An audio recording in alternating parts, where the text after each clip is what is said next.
Where's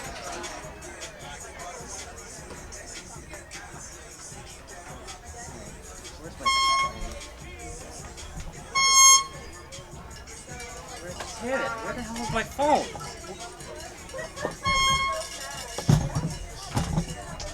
I hate getting rosters half an hour before. It's so fucking irritating.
So one more time, we're doing a scissors,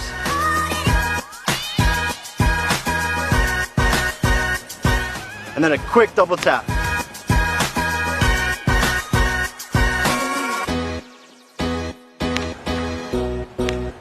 And accelerating away at pace.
So one more time, we're doing a scissors.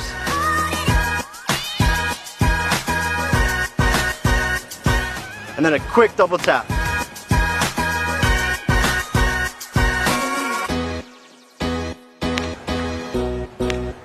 And accelerating away at pace.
We have always focused on providing great tasting meals that are meant to be shared without sacrificing value and quality. Our proudest moments were when we'd gather everyone around and share my abuela's tamales alongside family, friends, and coworkers. Todo esté práctico y rápido para que la gente en cuanto llegue pues tenga su comida lista. No más es calentar. From all of us at Del Real Foods, thank you for letting us be a part of your table.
We have always focused on providing great tasting meals that are meant to be shared without sacrificing value and quality. Our proudest moments were when we'd gather everyone around and share my abuela's tamales alongside family, friends, and coworkers. Todo esté práctico y rápido para que la gente en cuanto llegue pues tenga su comida lista. No más es calentar. From all of us at Del Real Foods, thank you for letting us be a part of your table.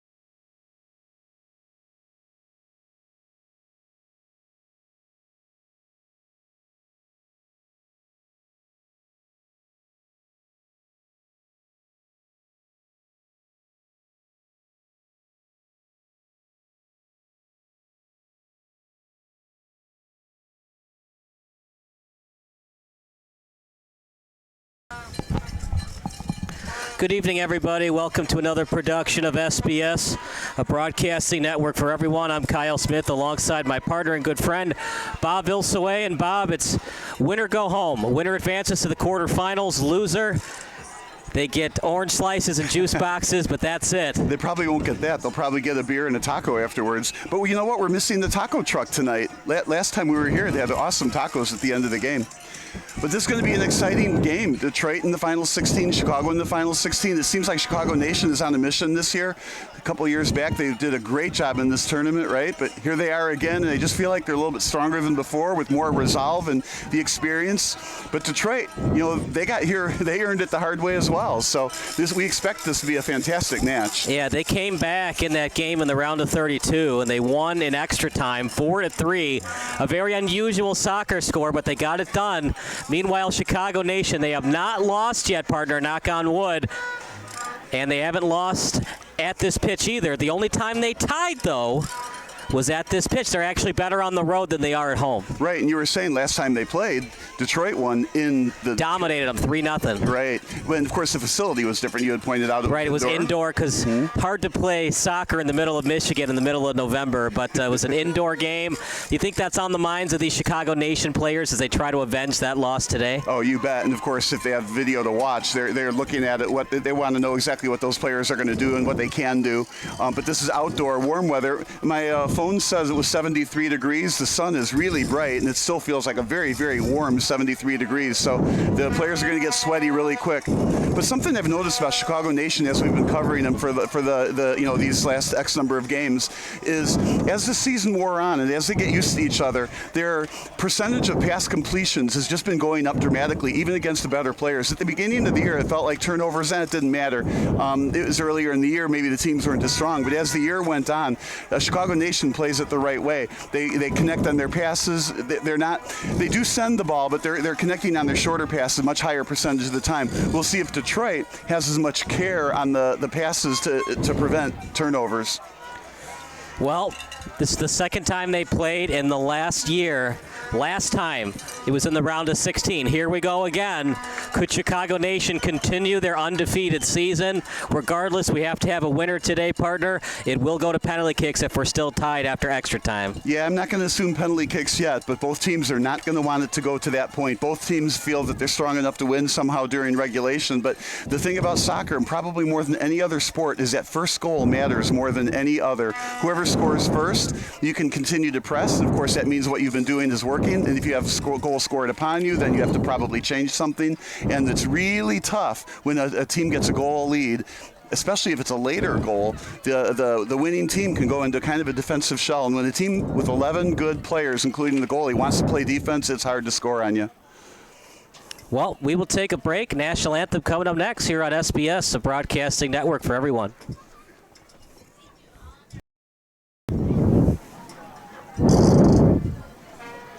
You can get pretty tight, Kyle.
And here we go, the starting lineups brought to you by SBS, a broadcasting network for everyone. For Chicago, Pretty much what we expected, Bob. Devin Eggai between the pipes, Sutton, Lubovich, Rzuski, Kowalski, the defenders.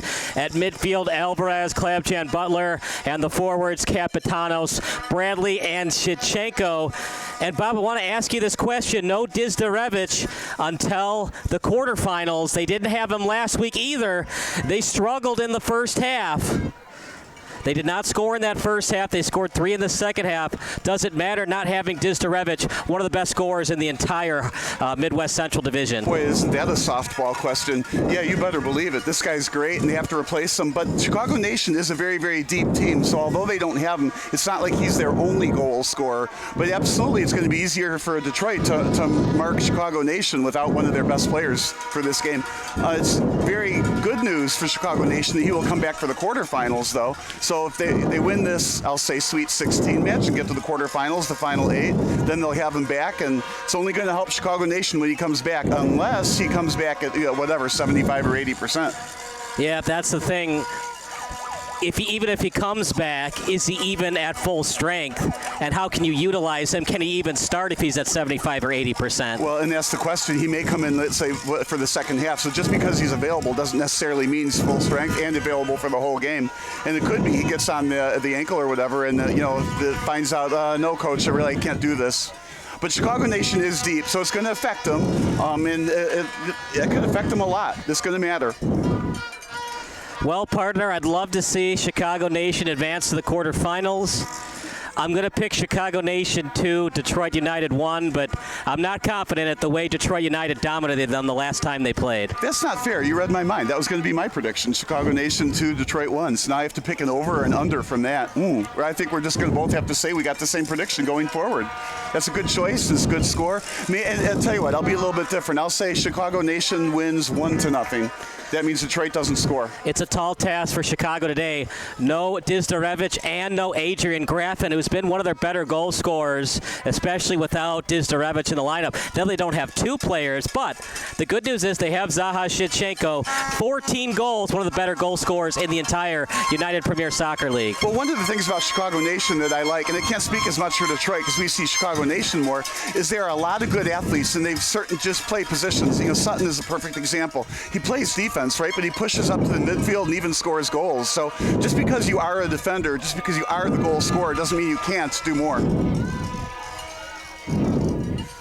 Right now, deep inside Chicago's territory, Detroit in the green, Chicago in the blue, tapped over to the far touchline. Sent out in front, header, and right into the breadbasket of Peru, Devin Eggai. Devin Eggai wearing the black, the opposing goalkeeper wearing the gray. I've always wondered, we've seen Peru in lighter, like neon type of jerseys, so it's real easy for an offensive player to see him. But here he's wearing black, and he's in the end zone where it says Chaparrals. Of course, we're at College of DePage, Chaparrals, and that's black.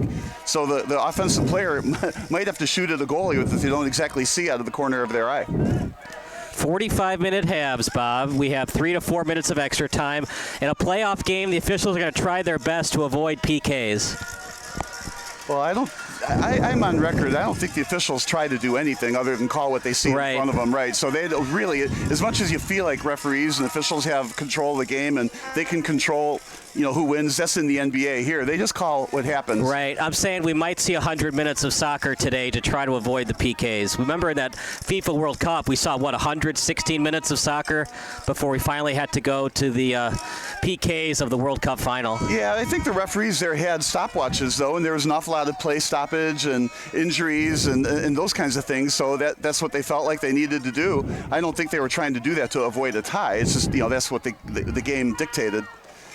Over to Alvarez, Butler behind him, and then they switch positions. Now the trailer is Alvarez. Now here's what I like. They're holding the ball. They're not being pressed too much, but they're making passes that connect.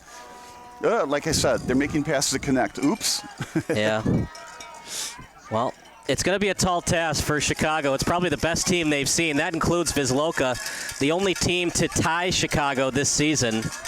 And that was on this pitch, partner. Lead pass, trying to find Palusha. Sorry, that's Jet Rushy. That shot wide. I like that. He got a foot and a little bit of an edge and took a shot at the net. The net's pretty big. The goalie, although he covers a lot of the net, there's always open space to kick it into. he missed the net, but not by a lot, and he had a lot of pace on the ball. So that was a good. I don't like it when you kick the ball and miss the net when it's a bad shot, but that was a good ball to kick and miss the net on. So right now you have to say, well, Detroit's got one quality shot and Chicago Nation hasn't got one yet. Detroit has been doing a good job pressing without, how do I say it? They're pressing, but it's like a three-quarter court press kind of a thing. Chicago decided to handle it this time by sending it all the way downfield and hoping to be able to control the ball, which they did. Past midfield, stolen by Detroit. Hard to miss those Detroit uniforms, the neon green and the black numbers. Right, and that's a couple of steals Detroit have made. The Chicago Nation more recently uncharacteristically coughs up the ball. Today they've coughed it up twice. They're wearing the all-black shorts. It's a very unique uniform, the Detroit United team. Help comes on defense by Chicago. Tap back.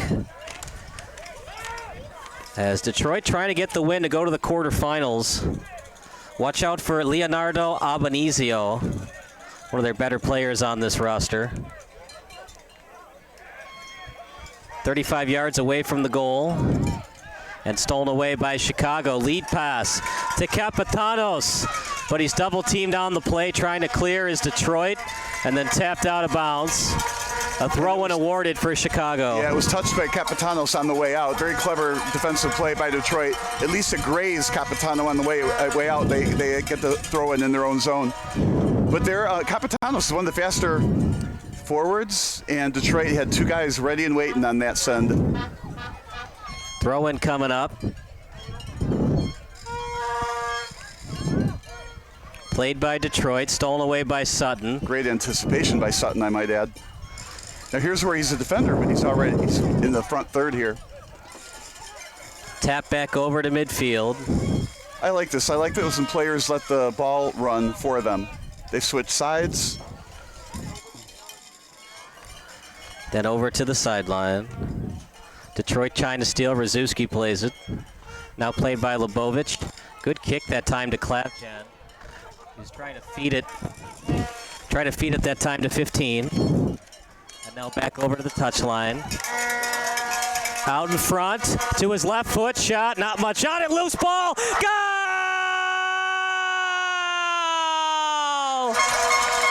Chicago scores, Bob. Absolutely misplayed by the goalie. He thought he had it, bounced right off his chest, and it was an easy rebound into the net. That's a huge misplay for Detroit. Now Detroit's going to end up spending the rest of the game trying to make up for that.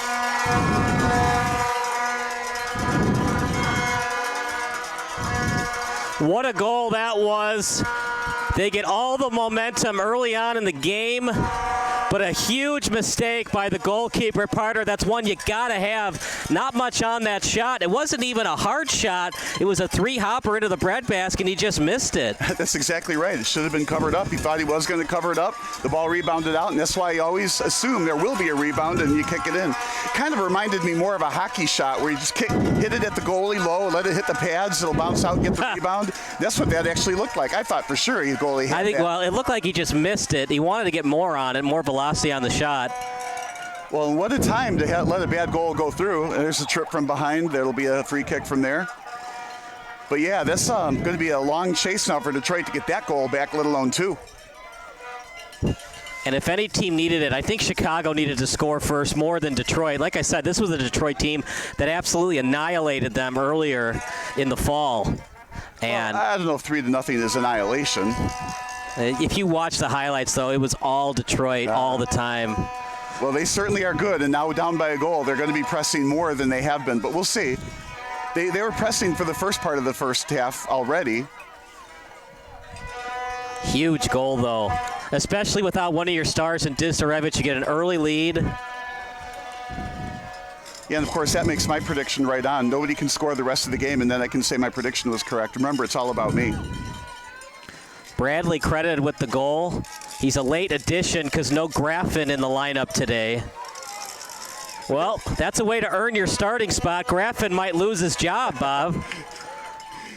It was also an easy goal, though. It doesn't get much easier than a rebound that goes right onto your foot. Well, there's something to be in the right place at the right time, though. Yeah, I mean, anticipation is huge. That's the thing about soccer. Only one guy gets to hold on to the ball. Everybody else has to anticipate where to go next. That was fantastic anticipation to get that rebound and kick it in. And just saying, not that it was a hard kick to make, but he kicked it in. Some people, they get that opportunity. You see videos all the time. The ball goes over the net to the side.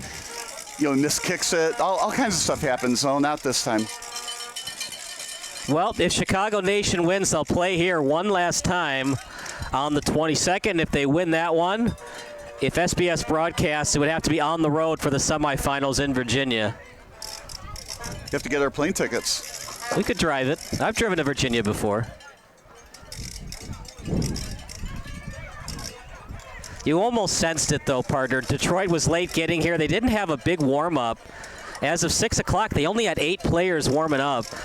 Does that get to you a little bit if you're a player where the game's at 6:30 and not the entire lineup's warming up yet? Well, that's a great question. I feel like it shouldn't bother you, but I've been around sports enough, coaching, etc., that it does bother the players. You feel like, why should that bother you? But it does. And we don't know. I wasn't paying attention necessarily to the Detroit warm-up. Maybe, just maybe, the Detroit goalie didn't get enough warm-up plays. Right. And it could be that he just wasn't ready for that shot. Right. Good lead pass. Left-footed boot, too much on it. Capitanos trying to run on top of it. And we're waiting for the call. No Detroit player going after it, so it might very well be a throw-in awarded for Chicago.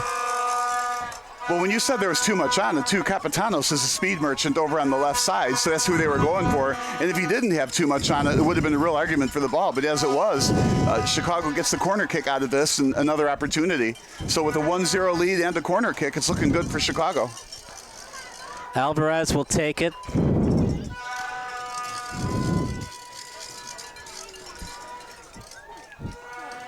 I always worry about that. Why it took so long for these players to warm up as that header is headed towards the middle. You need time to warm up, stretch, calisthenics, shots on goal. And I'm kind of surprised that Detroit wasn't really ready to go until 6:15. Well, I'm wondering, they had to drive here, right? And so when you're talking about traffic around Lake Michigan on a Saturday, I mean, maybe that's what happened. Didn't want to pay for the hotel last night? Well, yeah, I don't know. That's the right call. Chicago doesn't like it, Bob, but that's the right call. In the meantime, Detroit has a mortally injured player on the ground after that. It's not a smart play either by Capitanos. It was a 50-50 ball, and he went at the legs. Well, not good. I don't think it was intentional. You're going right. For the I'm ball. just saying it's just an unnecessary slide tackle. And trying to hustle, make a hustle play, and the player's legs just happen to get in the way. And if you get a free kick against you, like what's happening here, I mean, the ref didn't give Capitanos a yellow. No, but it's just not a necessary slide tackle there. Yeah, so I think the referee judged it was absolutely unintentional, and the consequence, unfortunately, is the Detroit player has to shake off the cobwebs. But the free kick doesn't hurt you in this location on the field either. Right, but why would you want to give the ball back when they had it deep in their own territory and they're up a goal? Well, that's the risk reward you take as a player. You kind of decide, okay, up here, it's worth the risk that you might get the player, but if you get the ball first, you've got possession of the ball right near the goalie. What you can't do is if you're a defender, and the defenders are at a distinct disadvantage in that spot, you do a slide tackle a couple feet over, and all of a sudden, next thing you know, you got a penalty kick against you. If you're Detroit, are you a little rattled a bit? You beat this team 3-0. Now you're down 1-0 early. Well, rattled, I don't think I would use that word. I mean, these are excellent players, but yeah, down 1-0 is not where they wanted to be, and they're going to have to work harder to get it back. I fully expect that they'll press a little bit harder, more. So, the Chicago Nation is not out of the woods yet, but like we said earlier, the first goal in this game is going to be just huge, and Chicago Nation struck first.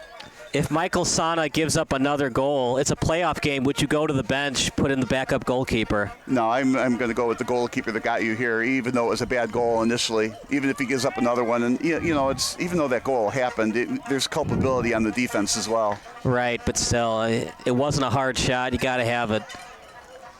Mistakes are going to happen, though. I always think of that '71 Stanley Cup final.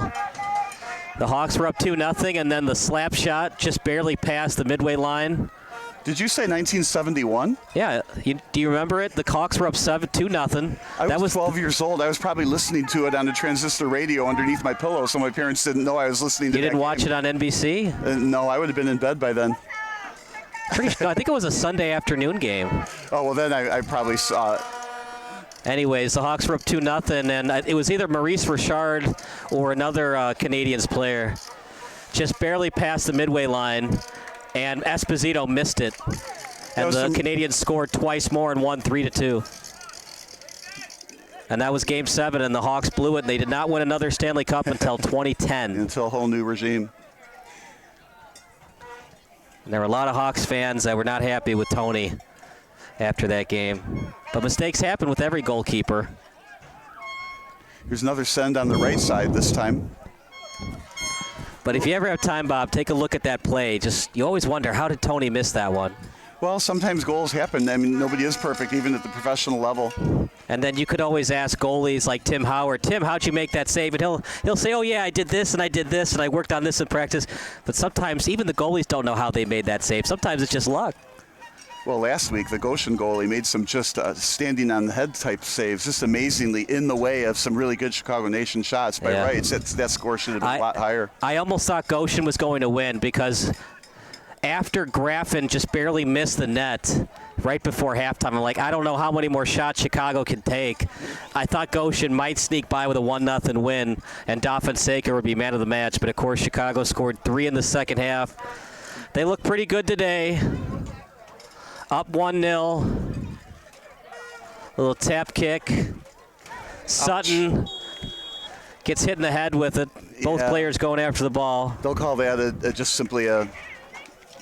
Well, the referee isn't indicating anything yet. I think Chicago Nation's going to get a free kick there with a high, dangerous, accidental kick. While Sutton was going for it with his head, Detroit was going for it with a foot. And head versus foot, we know who wins that battle all the time. Yeah, you just don't expect a header that close to the sideline like that. So... Well, that's how Sutton was going to control the ball, right? He was hitting it down with his head and get it back to his feet. I'm just saying, like, how did the foot hit his head? Well, if I was a Detroit player there, you just don't expect a header that close to the sideline. Yeah, he didn't expect Sutton to go down with his head. Probably expected Sutton to get there with his chest or something. But, you know, both teams are hustling and both want to win, and stuff happens. No malice behind the play. Meanwhile, Chicago Nation gets the ball up in the front third again. Lead pass out in front to Butler. Chance for Chicago. Great job by Detroit. It's still out in front. Butler kicks it back. Butler looking for a call. It would have been a big call if they called a free kick there. He was trying to kick it forward that time to Rosowski. I like what Chicago Nation did, though. They had the ball, and Detroit had a lot of traffic. They first almost got the step. They didn't pull the trigger because they didn't have a step, but they didn't have a place to pass it forward to get a better shot, so they passed it backward to kind of try to regroup. And anyway, Detroit hit it out of bounds, and Chicago still has the ball. Again, I like the Chicago Nation did not give a turnover up on that play.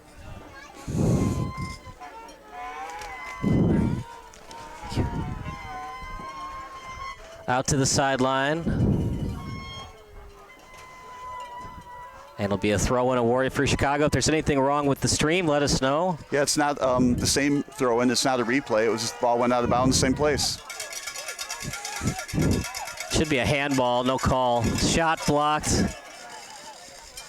And that's big, partner, because you would have had a free kick and you would have had a chance to send the ball down 40 yards. Well, this is very encouraging for Chicago Nation. And again, I like what they did. They felt the pressure. They couldn't get the ball in. So rather than lose the ball or take a bad shot or make a bad cross, put the ball all the way back to their goalie and continue to hold on to the ball. And this is the way Chicago Nation has been playing last few games. And this is why they are so tough to beat.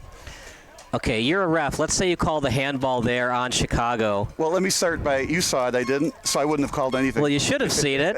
You're looking right at the field. That's what I like about the YouTube replays. You can see if indeed there was a handball there, and I did not see it. Now, the problem is if you're the ref, everything close to a handball you have to call, correct? No, going forward? I think you have to be absolutely certain the hand is on the ball before you make a call. Referees need to see it and make the call. They cannot anticipate. They cannot guess. Right, but I'm saying you have to be consistent. So anything close going forward, close to that play that you called a handball, should theoretically be also called a handball later on in the match. Well, clearly you want to be consistent whichever direction you go, but like I said, I didn't see a handball there, so that's why there was no call. Right. And then, if he sees another handball, you can be sure this referee will call it. The referees, what I've noticed over our time here with Chicago Nation, have been absolutely terrific, very fair, and not too quick with yellow cards, certainly not with red cards, and they will rather talk to the players about stuff when they get hot under the collar and try to calm them down that way rather than just pass out yellow cards. So the refereeing has been terrific here. Well, nobody has beaten Chicago here at COD Stadium, so there might be some opposing teams that don't like the officials very much. If calls had gone our way, we would have beaten Chicago Nation. Well, that's how I feel when I'm coaching volleyball. We don't lose. The refs beat us, right? Right.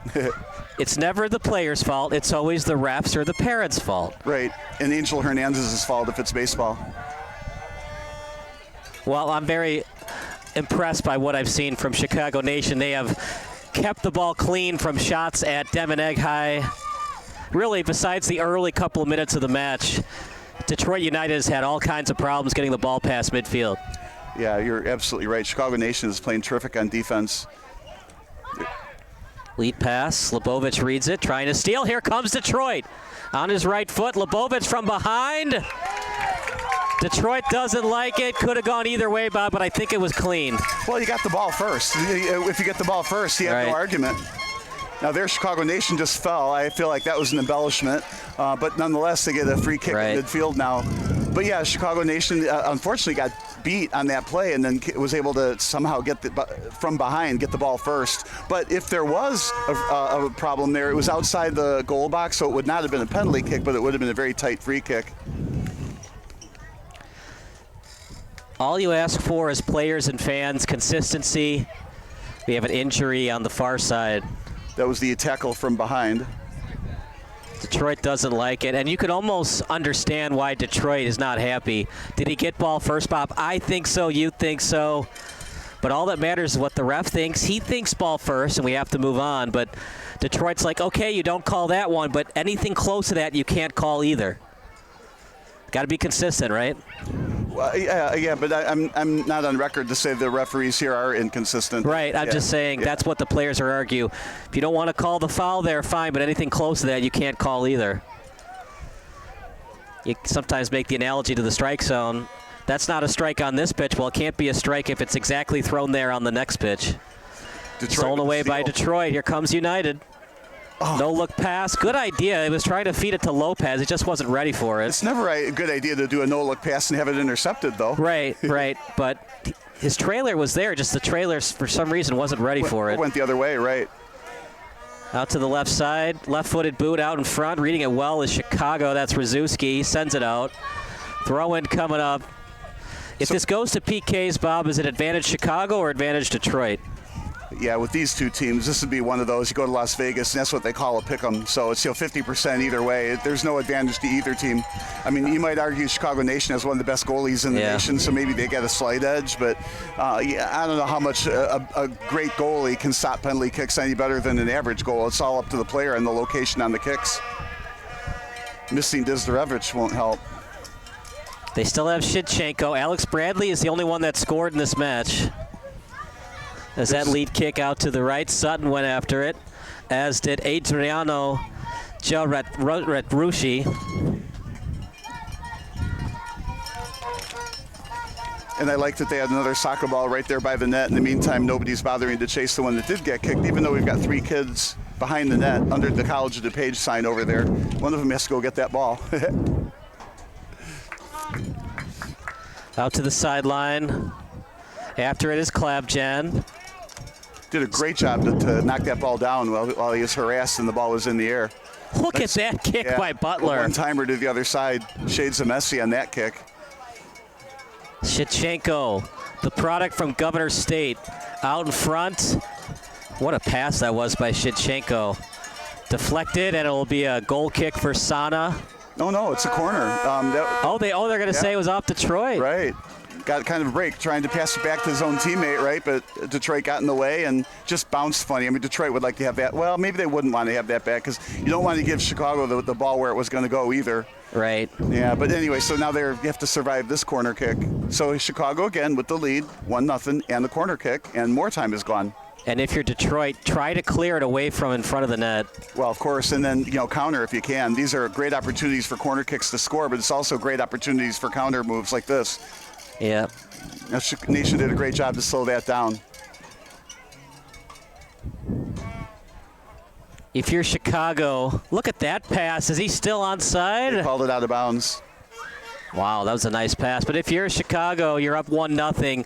When do you start playing conservative? The 50th, the 60th, or the 70th minute? Well, you've got a game plan, right? So you want to stay with that game plan. Clearly, it's working. You've got the lead 1-0. So I would think you don't really ever have to change that game plan, even later, because sometimes what happens, and you see it in football too, teams go into the prevent defense, and that's when the other teams score. So I think when you're in the lead 1-0, and you have a game plan, and the game plan is working, you stay with it. Now, maybe perhaps we bring back one of the 3 forwards to midfield a little bit more often, maybe one of the 3 midfielders back to defense to help out, put 5 men on that back line occasionally, but I think you still continue to maintain your game plan with a 1-0 lead. Now, if it gets to be that, last couple of minutes, maybe you want to bring the forwards back or maybe a substitution for a defender. So analytically speaking, Chicago wants Detroit United to be on the sidelines, but to do that in actual sense, do you clog up the middle and force Detroit United to the sidelines to not give up goals? Well, that's always, you always want to keep the other team on the sidelines. You never want them in the middle of the field. Would you want to do that in the 70th minute? You got to do whatever you can to win today and avoid the PKs. Yeah, you want to keep the ball on the side for the whole 90 minutes plus extra time. You never want to let the other team run wild with the ball in the middle of the field. You always steer it to the edges. So would you see that from Chicago in the 70th, 80th minute, clog the middle and give Detroit the sidelines? I think they just stay with their game plan with a 1-0 lead. Trying to set it out in front, and Sana takes it. If you're just joining us, Sana gave up a garbage goal, and that's where we stand right now. But give the credit to Bradley. Right place at the right time. And with a very national soccer player sounding name. 1-0 Bob.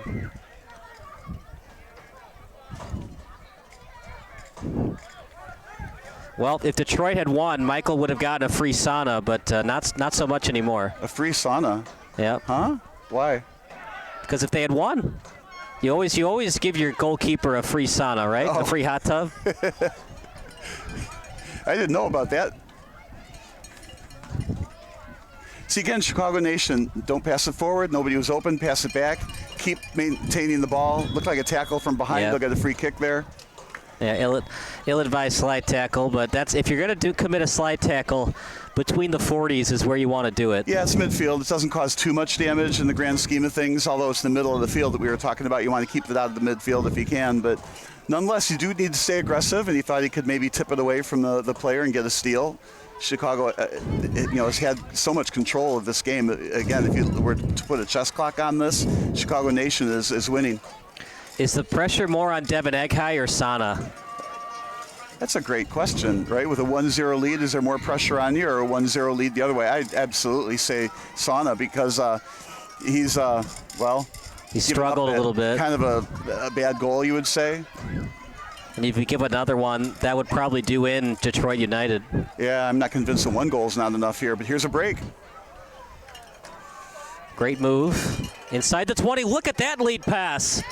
Beautiful play by Sutton, getting a piece of the pass intended for Lopez. Yeah, and the slide tackle in the box. You really got to be careful. You got to get the ball and not a player. And he did that. Spoiled the play, but now Detroit has a chance. Oh, no. I'm not too sure why Devin Eghai touched that. It looked like the ball was going to go wide all the way. Yeah, but I think it was deflected by Nation on defense. Anyways, okay. Yeah, so I think he was just, there's no harm in it.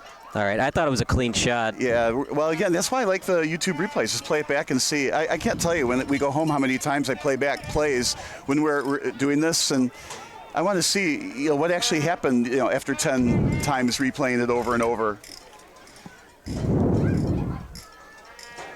Andres Gomez will take the corner. Limited opportunities for Detroit today.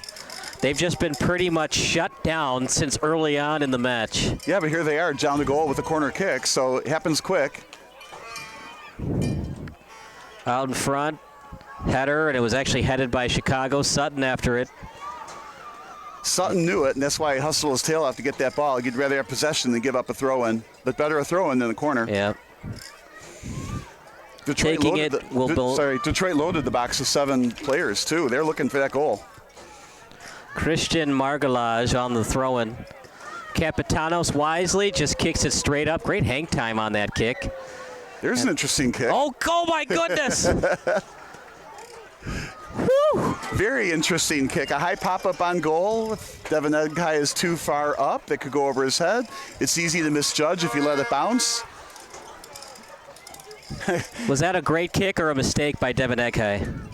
I think he misjudged it. I think he should have probably tried to catch that on the fly and just didn't expect it. And if you try to catch it on the fly and miss it and you're in the middle of the bounce, it goes in the net. Yikes. So he backed up to the goalie line and just made sure he could jump to the top of the crossbar to make sure it couldn't go in. Yeah, again, very, very, once he can't catch it on the fly, he made a good defensive play. Nicholas Lula on the kick. And Detroit will take it. Do you like their jerseys, Bob? Well, I like it because you got kind of light blue for Chicago, light green for Detroit. It makes for a very nice contrasty couple of teams on the field. What's hard is when they're both like light blue and dark blue or something. But these are perfect. Yeah, pass. look at this pass to Capitanos out front. Corner kick coming up. Capitano running free on the left side. Great pass to get it to him in stride.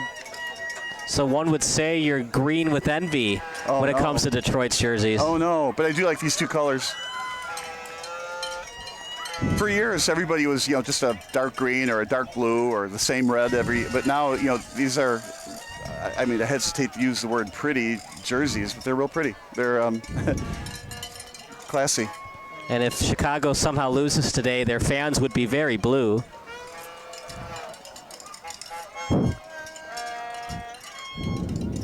Now you have to come up with 2 for the gray goalie and the black other goalie. Right. Well, if Devin Edkai gives up 2 goals, one could say he laid an egg.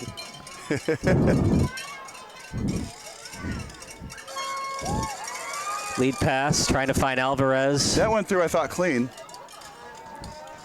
Alvarez kind of looked like he was offside.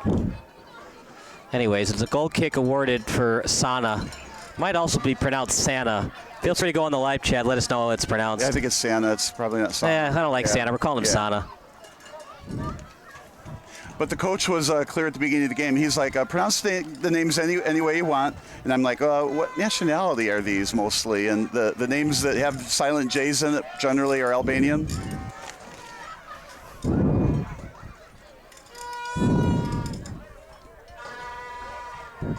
Look at that pass by Capitanos. A lot of top spin on that ball. And then headed forward. Coming back to get it is Shevchenko. Now over to Kowalski, who keeps it in. Shevchenko did a great job to come back on that one like that. He had a head of steam, got it back to the defense to continue to hold on to the ball. I mean, Detroit's too good of a team to say that they've been frustrated or stopped exactly by Chicago Nation, but Chicago Nation's done an outstanding job with ball control here and shutting Detroit down at the same time. So far in this half, there's a turnover. They're on a mission, partner. They are. They felt like they could have won it all last year. Detroit United upset them. And knock on wood, Chicago was not lost all year. The only team that's really given a run for their money has been Wisloka. And Wisloka was upset in the round of 64 against Goshen. Well, Goshen, I don't know how much of an upset that was. You're right, they're second or third place. And that shot goes wide. They're second or third place in this real tough conference that these teams are in. Chicago Nation was first. Wisloka was also undefeated. And there's a lot of good teams at the top of that. It's good to see at least Dizdarevich is here supporting his teammates, meaning he's not too injured. So if they win, he'll be available next weekend. Yeah, and we were talking about that, right? And if he is available, will he start, not start? How many minutes will he play? When does he come in? There's lots of interesting questions. And then, of course, Bradley playing well today. That's an interesting question. Like, you only have so many starters. Graffin not here today, no Dizdarevich. you can only start 3 forwards because you want to stick with the same lineup in terms of your alignment, 4-3-3, whatever you like to do. And Chicago likes to do the 4 defenders, 3 midfielders, 3 forwards. And so you only have 3 forwards to choose from. It's hard to put Bradley back on the bench, right? Especially if he scores the game-winning goal today. And then headed back to Devin Eghai. And the reason the goalie can pick that up is because the impetus of the kick from Detroit took the ball to the goalie. It was just redirected. Can't pick it up if you actually purposely kick it towards your goalie and you provide the impetus on the ball. For those people that don't know why he was able to pick that up. For people that aren't familiar with the game of soccer, let's say you kick it back to the goal and he picks it up. Is that a penalty kick? It's not a penalty kick, I don't think. It's a free kick, but can't do that. Free kick outside the box? Yeah, I don't actually know, to tell you the truth. Well, what kind of color commentator are you? Yeah, right. You're not watching the play? You don't know the rules? Yeah. You're like if Hawk Harrelson was doing color. So somebody's going to have to come in with that one. Not a penalty kick, though. You're penalized for your lack of knowledge. Right. I think it should be a 10-yard penalty on that one. Ah! Do you like SpongeBob SquarePants, Robert? I do not, but my kids did. So there's this episode of SpongeBob where SpongeBob and Patrick, they find a magic eraser. And every time you use the eraser, it erases parts of your body.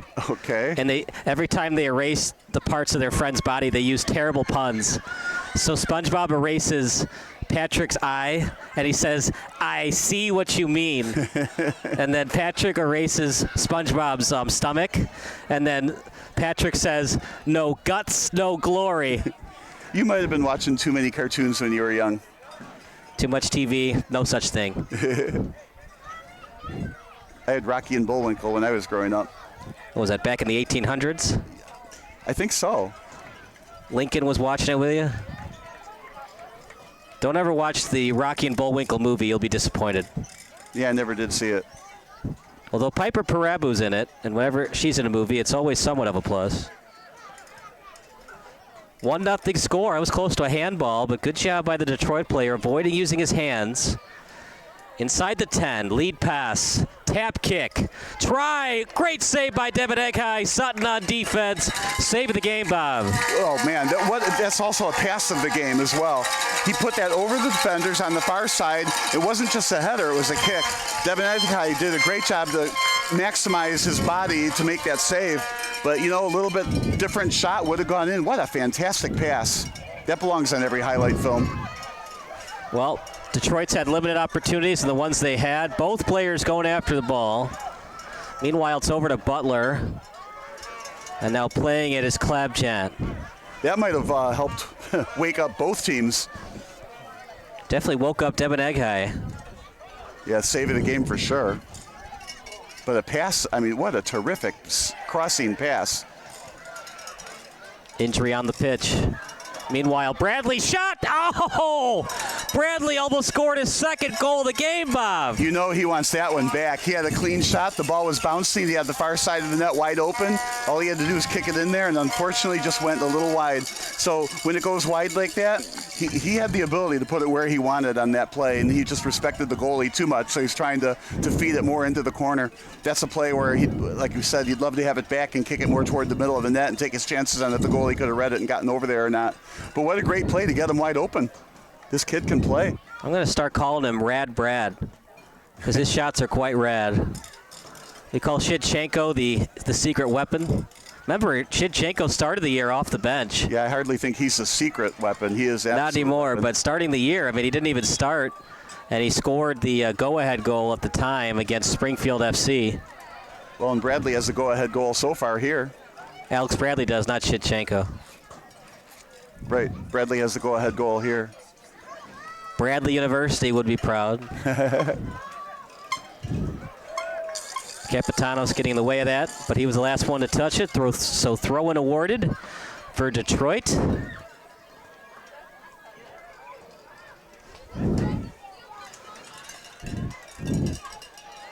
Soccer, Bob, sometimes it can be an unfair game. This game could end a 1-0 final, and just one mistake by Michael Santa cost them a chance of going to the round of 8.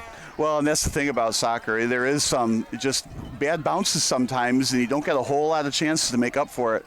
You get a bad bounce in basketball, you have tons of chances to score Right. points. Soccer, not so. Sometimes hockey, too. Sometimes you get 1-0 finals in hockey. And, of course, Game 4 of the World Series was a 1-0 final. Yeah, but soccer scores way fewer goals in those two sports, and there's all kinds of strange deflections. That's what made that World Cup so exciting. 3-3. The French guy, Mbappe, scored all 3 of their goals. How rare do you see a PK 3-3 final score? Yeah, right. It's so true. But I was majorly pulling for Argentina and Messi in that. I don't know. That Mbappe guy's fun to watch. Well, he is. I mean, he's everything they say he is, right? Corner kick. And not a good one, Bob. Well, again, we talked about this last time I was here before the Goshen game, right? Where the teams that are better seem to kick the ball past the far post. Typically, teams I'm on and have watched, obviously not as talented, they kick the ball at the far post more. But these teams are kicking it beyond the far post, and that's what happened here. That maybe it was a little bit further away from the net on that play. Yeah, and it was, very further away from the net, going to the wrong side of the net. And when I played, I generally tried to kick the ball into the middle. But, these teams are actually running plays in there and picks and screens, and they're trying to hit a pinpoint to a player. And when it works, it's a thing of beauty. But that's where the goals get scored a lot, on those set pieces from the corner. Over to the sideline. Sutton will play it as he feeds at that time to Rzuski. Now back to Sutton.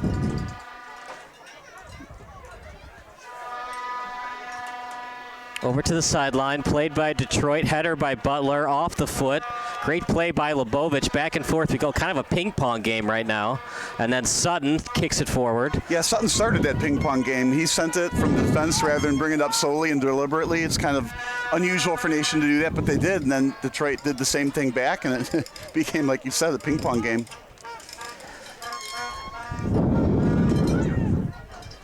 We're in the 39th minute, 1-0 score for Chicago. If you're just joining us, shame on you. You should have been here at 6:30. Second of all, Chicago scored early on in the 5th minute, Bob, and Bradley almost scored again, just wide to make it 2-0. Yeah, not by much. Detroit's had limited chances. They had that shot that went wide, and then they had a great save by Devin Hegai.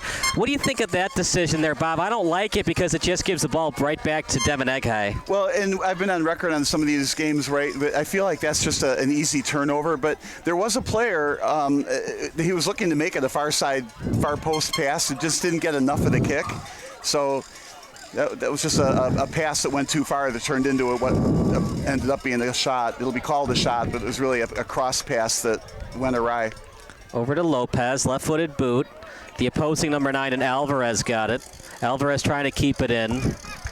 He's frustrated, but just that's so hard, partner. Unless you're Messi or Neymar, it's hard to stop the ball right near the yellow line and then kick it back to Sutton. That's like something a professional soccer player can do. Well, at the same time, though, there's really no harm in this. Ate a little clock. Detroit gets the ball in a harmless spot midfield, and it was tough to control. Gave it everything you could to control it. So Detroit with the ball at midfield still. What numbers of Detroit have you liked so far? Jordi Lopez is number 9. Yeah, that's a great question. I guess I don't watch the numbers too much. You're 0 for 3. You're going to call it a strikeout then. You were Casey at the bat and you struck out. It's a great poem if you've ever read it. Over to Butler, double teamed, stolen away by Detroit. Right-footed boot, looking for Capitanos. Why is he always so wide open, Bob? Well, first off, he's fast. He's wide on the left side, and that's why. And so obviously he's not going to get the pass when he's covered. So when he's not covered, that's when he gets those passes. And the other thing is he's a very speedy guy. He's had some chances, Bob. He'd like to cap it off with a goal. Well, he causes a lot of consternation for the defense. You have to account for him, so you have to leave somebody out over there. Otherwise, somebody in the middle of the field is going to be open. But Chicago Nation likes to get the ball into the corner, often to Capitanos, and then he's good at running it into the box or centering it. Makes great crossing passes, and obviously the other Nation players are the recipient of those passes. Tapped out that time by Detroit's Mikey. Also goes by Agwanya.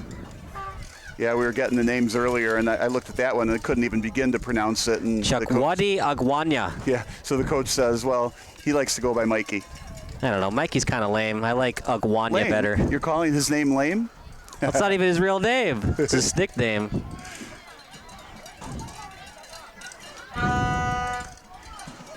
As we hear a lone vuvuzela. I guess it's vuvuzela, right? However you want to say, they can be very annoying for the opposing team. I like hearing them. They Chicago Nation brings them out in a box and passes them out to probably who just ever says they're willing to blow them a lot. What adjustments do you think Detroit has to make at halftime? Yeah, that's another good one. I don't think I would make any adjustments here. You're only down a goal. You have had a couple of quality shots at the net. Sometimes you risk making adjustments that don't work. So you don't want to overreact changing something. I'm surprised they called anything there because it went off Detroit's head, but they're saying that he pushed the Chicago player before he hit it. Interesting.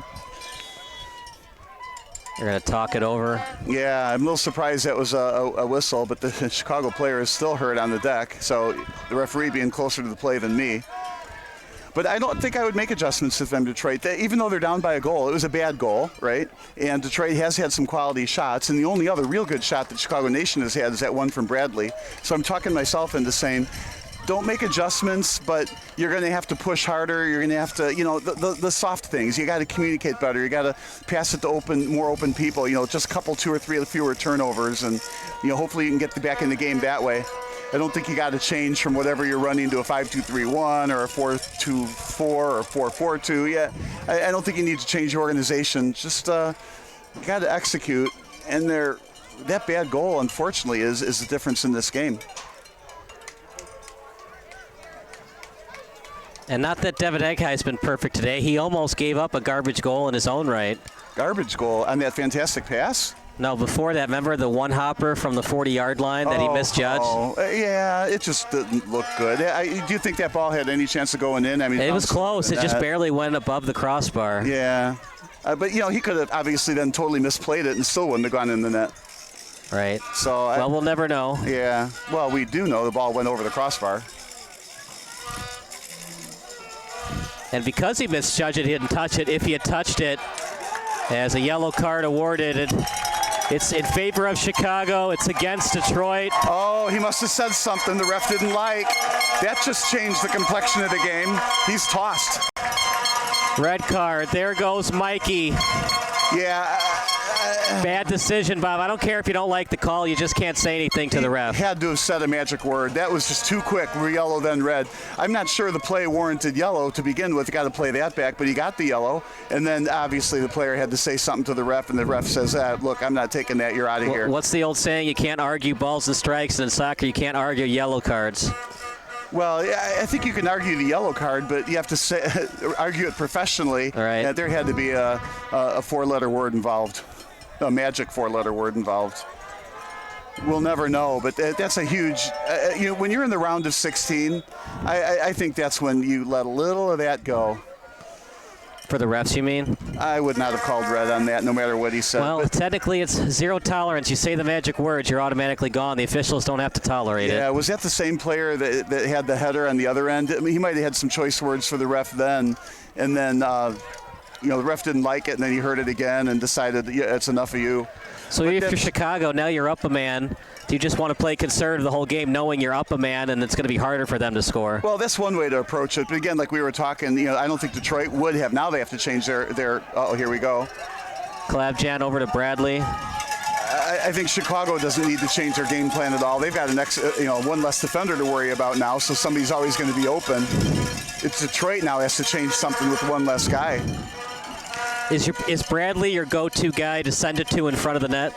Well, so far Chicago's yes, but so far Chicago's proving that they still like to go to the corners like this, right, and then send it with a cross. This time it's on the opposite side of Capitanos. Bradley's on this side here. Capitano switch sides. Butler with it. Over to Bradley. Can he do it again? Bradley takes his time. Help comes. Tap pass in front. This will be Detroit's ball, I'm pretty sure. Nope, they're calling it Chicago's ball. And that's that kind of that split decision you have to make, Bob. When you're that close to the net, should you shoot it right when you get the ball like that? Bradley stopped, and then the help came, and he really had nowhere to go with the ball. Well, I think it was smart on his part. There were what looked to me like 3 defenders plus a goalie. That means somebody else is open somewhere else. Turn it around and pass it to one of those guys. Plus, Detroit's missing somebody. This missing somebody on this field this early in the game is going to wear on Detroit. Just not a good decision by Mikey. No, it wasn't. It happens, though. He got a little too hot under the collar, apparently. We don't know what he said, but that referee went to red card really quick after you were that watching call. that game on Thursday night where FC Wichita had a chance to end Chicago City SC's perfect season, and just a bad decision with a headbutt, and then the red card was called. Well, and we saw that. I don't think it was a headbutt that got him kicked out. I think it was the cleats to the hips that got him tossed, then a headbutt. But whatever, that was all retaliation because he felt like on what could have been maybe a foul, he decided to retaliate because the ref didn't call anything. And you don't do that in soccer. You don't retaliate. That was a clear case of the referee saw the retaliation. It was clearly intent. So goodbye. But that changes the game too much. And here with the round of 16. And that was indeed 3 whistles, so that does it for the first half. But with you just can't make that. You just can't get a red card in this situation. And then I think if you're a referee, let it go. Let it go. With 16 teams left, this red card is going to change the whole game. I get that too, Bob. But like I said, at this point, it's just changed. Society's changed. You just can't talk back to the refs and the umpires like you could 30 years ago. They respect the refs and umpires because we're losing them. There's a lot of good refs and umpires that just don't want to do this anymore because they just get sick of being heckled and being argued with. Yeah, yeah, and the refs are conferring right now. I bet you, we don't know what they're talking about, but I would put money that they're talking about that red card call right now. I think it was the right call. I mean, there's no need for that. Yeah, we don't know what he said. I'm sure it was the right words. You don't just eject somebody in a round of 16 match. Right. I think for there might have nothing. been a little bit of. I think a play happened at this end, right? And then a similar play happened at that end. And it's likely that you said Mikey was maybe a little bit mouthy on the one end, and the ref didn't like that much. And then he was doubly mouthy over here. And, well, unfortunately for Detroit now, this is where they're going to have to go into the halftime and say, our season is over unless. And what's the unless? They're going to have to find a way to aggressively score a goal. The question is going to be, do they have to sit back on defense and watch Chicago Nation hold on to the ball the whole time? Or are they going to have to find a way to counter on an attack shot? They got to decide what they're going to do. We saw that in the FC Wichita game where FC Wichita, they just cheated up the midfielders, and if they gave up the breakaway, they were like, well, we're not going to win anyways unless we cheat up. So we're going to cheat up. If we give up the breakaway and lose 3-0, we'll live with it. And they almost got beaten once doing that, but I think that's what Detroit's going to have to do. Try to play normal soccer the first 10 minutes of the second half, and then after that you just cheat everybody up and hope you don't give up a breakaway. Yeah, cheat everybody up. Maybe cheat, one defender up, and instead of a 4-3-3, well, now you're probably like a 3-3-3. But you can't really go to a 2-4-3. It's going to be a tough. You can't, ball. but I mean, it's do or die now. You got to find a way, and that's the problem, Bob. You have to find a way to score a goal and not give up any more. Right. I don't see you scoring 2 goals and giving up 1 to Chicago and going into the PKs tied 2-2. Right, and you have to do it carefully, too, because you can't give up a goal first while you're doing that. You have to push forward safely to tie the game, because if you push forward unsafely and you give up, let's say, a 2-on-1 break, and you end up down 2-0, you can't catch up down 2-0 with a down a player, right. At least not easily. And that's what they're probably talking to the coaching staff for Detroit, led by Benny Tata, talking about. There's only 2 ways we're going to win this game, guys. We're either going to beat them 2-1 in regulation, or it's going 1-1 into PK. So we got to find a way to score a goal, not give up any more, or somehow score 2 goals down a man. Well, that's also part of the discussion. You're absolutely right. Scoring 2 goals in this mode, it might be too tall of an order, but what you try to do here is get that 1 goal, stay in the defensive shell, maybe perhaps with no forwards. Do what you have to do to not let Chicago Nation get another goal and go to the PK, because obviously when you're down a guy in PK, that doesn't matter at that point. And then if you're Chicago, let's say you gave up a goal even though you're up a man. Would you rather win it in regulation, play overly aggressive, and possibly give up a mismatch on the defensive end? Or do you play your game even if you give up a goal and just if it goes to PKs, you can live with it? Yeah, I love the question. I mean, the temptation to stay with what got you there, but if they give up a goal against a man short, yikes. But at that point in time, I hustle my tail off with whatever I got to do to score the extra goal in regulation while you have a man advantage. Because if you get to PK, first off, that's exactly what Detroit wants. And secondly, you get to PK, and like we talked earlier, it's kind of a 50-50 who's going to win, other than you might have an edge on the goalie. But yeah, you want to win that game when you have a 10-9 player on the field advantage. So we'll take a break, and then we'll give you some halftime analysis. You're watching Chicago Nation against Detroit United here on SBS.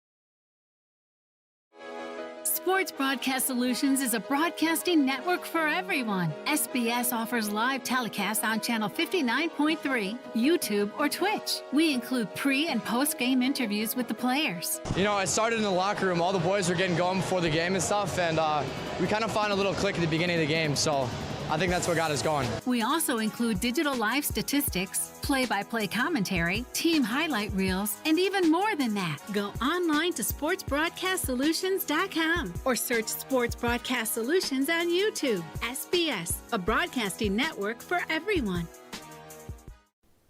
Sports Broadcast Solutions is a broadcasting network for everyone. At SBS, we offer a professional broadcasting experience for the non-professional athlete. Just like the pros, we offer everything for you. Play-by-play commentary. A no-hitter at Kane County Stadium. 15 strikeouts, 1 walk, 1 error, and that's it. Color commentary, highlight reels, recruiting videos, and much, much more. Unlike our competitors, we zoom in on the action and always have a live scoreboard with a live time code. If you're ready to have your next sporting event feel like CBS Sports, then make sure to call Sports Broadcast Solutions today. Our phone number is 330-957-7653, or you can go online to sportsbroadcastsolutions.com. SBS, a broadcasting network for everyone. Missing your child's sporting event just plain stinks. But you don't have to worry about that anymore, thanks to Sports Broadcast Solutions. SBS is a live broadcasting network, as well as covering your on-demand needs, recruiting videos, highlight reels, and much, much more. We can broadcast live to any website, and we also post as much on-demand content as you need. For more information about SBS, check out our website at sportsbroadcastsolutions.com. Sports Broadcast Solutions, a broadcasting network for everyone. Sports Broadcast Solutions is a broadcasting network for everyone. Let SBS broadcast your sporting event. We have experience and can generate excitement and permanent digital memories for your team. Tonight. That time, finally a goal for the Stampede!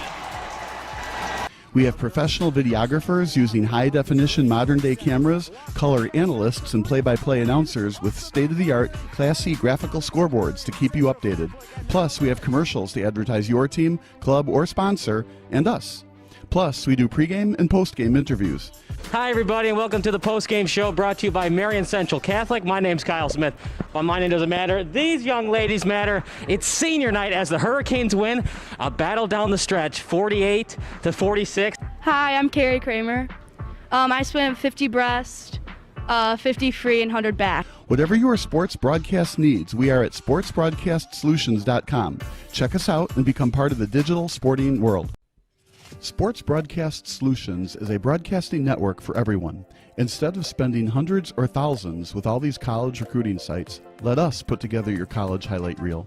For just a fraction of your potential college scholarship and significantly less than these recruiting services, we got this. In addition, we put together highlight reels for teams, including high school, your club team, or travel team. My teammate gave me a great pass, and I just took it. The other team slashed me, took the opportunity, saw where the goalie was weak, and I just shot it there. Solon, O'Connor, and Marsh back on defense, and Marsh gets a blowout. We got a breakaway at 2-0. A shot, and a goal! So 3-3. The power play was officially over. Whatever your sports broadcast needs, check us out at sportsbroadcastsolutions.com. Check us out and become part of the digital world. Sports Broadcast Solutions is a broadcasting network for everyone. For those of you who would like to broadcast or live stream your event, or maybe make a highlight tape but would like a sponsor to fund the event, SBS has a myriad of ways to advertise your sponsor during our broadcasts. We have commercials. We have on-air reads by the announcers. Albatross Physical Therapy and Wellness specializes in pain-free. We have graphics, and we have watermarks. Finally, Sports Broadcast Solutions can create a commercial for you or your sponsor. Whatever your sports broadcast needs, we are at sportsbroadcastsolutions.com. Check us out and become part of the digital sporting world. Sports Broadcast Solutions is a broadcasting network for everyone. For those of you that just want raw footage of your sporting event, but no play-by-play or color commentary, you just need us to live stream video from the event over the internet. We will live stream your event on YouTube on our Sports Broadcast Solutions channel. In addition, we also have a dedicated channel on YouTube for live streaming at SBS Livestream. And if you need multiple channels, we can utilize Facebook Livestream and Instagram Live on our channel as well. Options include commercials from your sponsors, professional scoreboard graphics are still available, and of course, yes, pre- and post-game interviews are available as an option if you want. We've been working really hard this whole summer and stuff. Whatever your sports broadcast needs, we are at sportsbroadcastsolutions.com. Check us out and become part of the digital sporting world. Sports Broadcast Solutions is a broadcasting network for everyone. We broadcast sporting events for people of all ages, including adult leagues, high school leagues, and kids. Complete with professional-looking graphics, broadcasters, color analysis, and commercials. We do pre- and post-game interviews with the players. In addition, Sports Broadcast Solutions does highlight films, including college recruiting reels, highlight films you'd see on sports news programs, and just simply highlight films for fun. Sports Broadcast Solutions also provides raw footage and live streams if you'd like. Subscribe to us and listen to our professional talk videos about relevant topics in the pro and college ranks. Whatever your sports broadcast needs, contact us at sportsbroadcastsolutions.com and become part of the digital world. This is Sports Broadcast Solutions, a broadcasting network for everyone. Check us out at sportsbroadcastsolutions.com and become part of the digital sporting world.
So one more time, we're doing a scissors.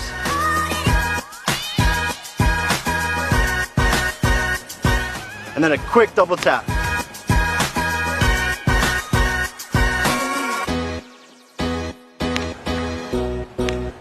And accelerating away at pace.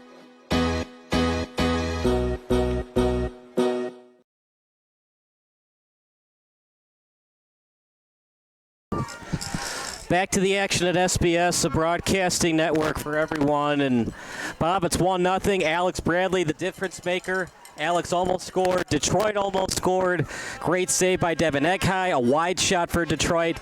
And that's really it. There hasn't been a lot of opportunities for either team in that first half. Yeah, both teams have been hustling. Both teams have excellent defenses. It's hard to penetrate at the goal on the other side. So there's going to be very limited quality shots in this game, probably till the end. So when you kick it toward the net, you got to have a high probability of it going and hitting the back of the net. Otherwise, don't kick it.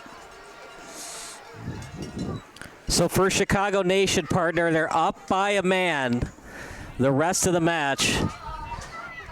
And for Detroit, they're going to have to try to battle their way through it. What do they have to do? What adjustments do they have to make? They got to find a way to score a goal down a man, either score twice or score once and not give up any more goals. Well, and I'm sure that's what they were talking about. Okay, let's tie the game up. But how to tie the game up? Well, what I'm hoping or what I'm expecting Detroit to say would be, well, we're going to pressure Chicago into some turnovers. We have to risk getting sent behind our defensive line, but pressure Chicago into turnovers and try to turn that into a goal. And then if we get that goal, hang on to the end, so get to the PKs to win this game. So that's going to be Detroit's strategy, I would think.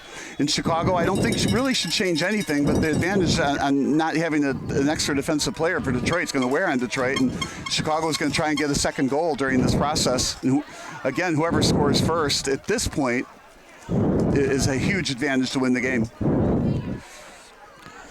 Over to Shevchenko, trying to find Bradley, stolen by Detroit. It was played that time by Detroit's Gomez. Bradley after it. Gomez had it briefly. Gomez with a dribble over to himself, and it's blown dead by the nearest ref. Yeah, he was getting hassled from behind, and he decided, is there an advantage or not an advantage? And although Detroit had the ball, he decided, free kick is a little better advantage than where he had the ball. So hence free kick. It's a tough decision all the time for the ref. Do you think Chicago's a little frustrated that they don't have the purely unbeaten record? Oh, I don't think they're thinking about it. Do you? I don't think they think that way. I think they're just looking for a win this round, then a win next week, and then two more after that, and then they're the champions. I don't think they're thinking about, well, let's see, we've got a blemish on our record. It's a tie here. I don't think they think that way. Well, let's say the Patriots had a tie that season and won the Super Bowl. Would they have considered that a blemish on their record? Well, we won the national championship one year, and we had one loss, and it didn't bother us.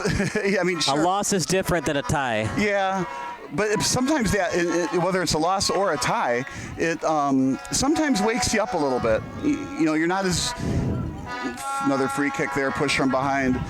That blemish sometimes causes you to hustle just a little bit more or execute something just a little bit better next time. So it's not so bad to have that loss or a tie in there. I always think about that 85 Bears season. Their only loss was to the Dolphins, and guess who they could have played in the Super Bowl if Dan Marino had played well in that AFC Championship. Yeah, you and I talked about that game, many a time. I think wouldn't that be something if the Dolphins had beaten the Bears twice that year? It wouldn't have happened. Dolphins laid over against Patriots because they knew they were going to have to play the Bears in the Super Bowl. That's what happened. You keep telling yourself, Robert. Yeah, you keep telling yourself they would have that. gotten slaughtered by the Bears. Would have been a fun game. It would have been a Hall of Fame coach and a Hall of Fame quarterback against one of the greatest defenses of all time.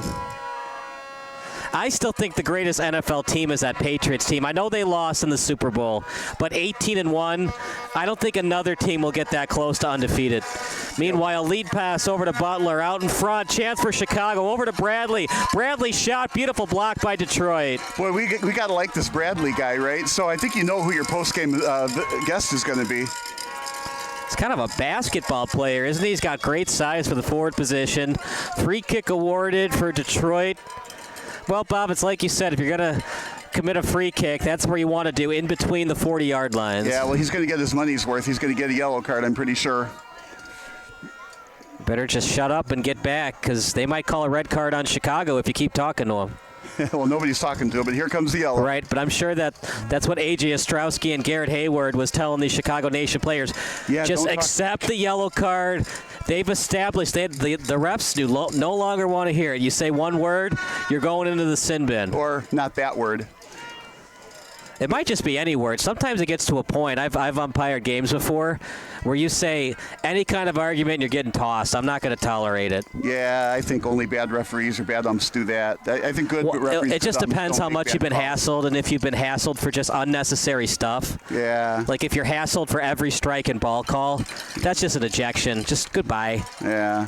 And if for soccer, if you're getting hassled for every slide tackle call that you make for a free kick, then you just eject them. You're gone. Yeah, the referees I've been around, yes, they make some bad calls, but they don't make them that often, so right. they don't get hassled too much. It's like you said, it was controversial to call the red, but if you already told him earlier that no more and he does it again, then he's just testing you. And that's not allowed in society. That's not allowed in a job. You can't keep testing your boss. You would get terminated, right? Your employment gets terminated. Same thing with soccer. You keep doing the wrong thing, you get ejected, you get a call for the red card. Yeah, well, he was terminated today. It's a tall task for Detroit. They got to be tired too, Bob. It is a long drive from Detroit to Chicago. Yeah, I don't know if they drove here or stayed overnight in the hotel, but it's a good chance they drove earlier today. Some might have stayed in the hotel the night before. Chicago's a nice place to visit. Right. We're in Glen Ellen, of course, so they might have stayed in the Glen Ellen area. This gives me a chance to talk about the stadium. I mean, what a fantastic stadium. So I'm at Harper College, right? College of DuPage is one of the main competitors that we play against. Lead pass to Shevchenko. Santa getting out of the box. And Shevchenko kicks it away. Yeah, and what a top-notch facility. I'm very envious of this outdoor soccer arena. We would not have a professional game like this at Harper College, whereas we certainly can accommodate it here at this great stadium here at College of DuPage. So let's say Shevchenko accidentally hits Santa in the face. Would that be a yellow card or a red card? Accidentally? Well, it's probably just, or just no call. It could be anything. I mean, whatever the ref decides on that. I mean, just because he accidentally hits him in the face doesn't automatically mean you got a yellow or a red card. Shot by Butler off the post, into the back of the net. 2-0 Chicago.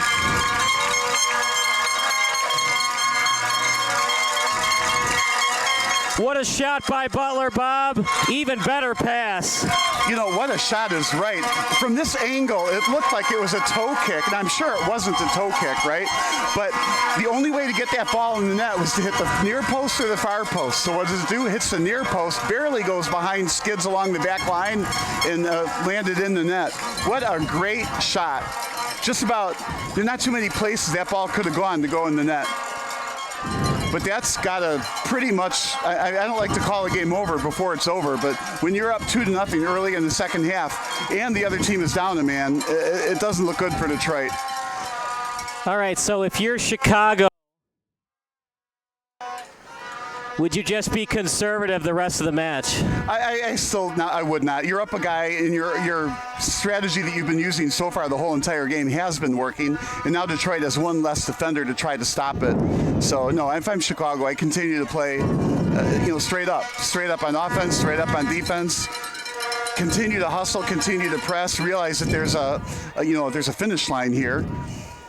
So push through till the finish line. Do not take it easy. Do not take your foot off the gas. Don't get any hamstring injuries, though.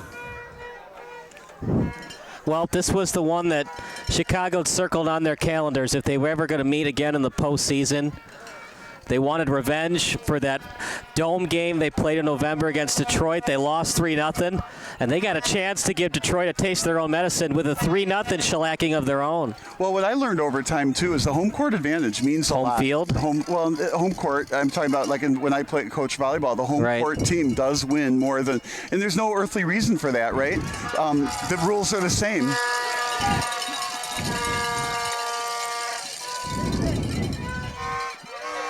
But it happens. The home team wins a lot. So Detroit won on their home field, and now Chicago is winning on their home field. It does matter, though.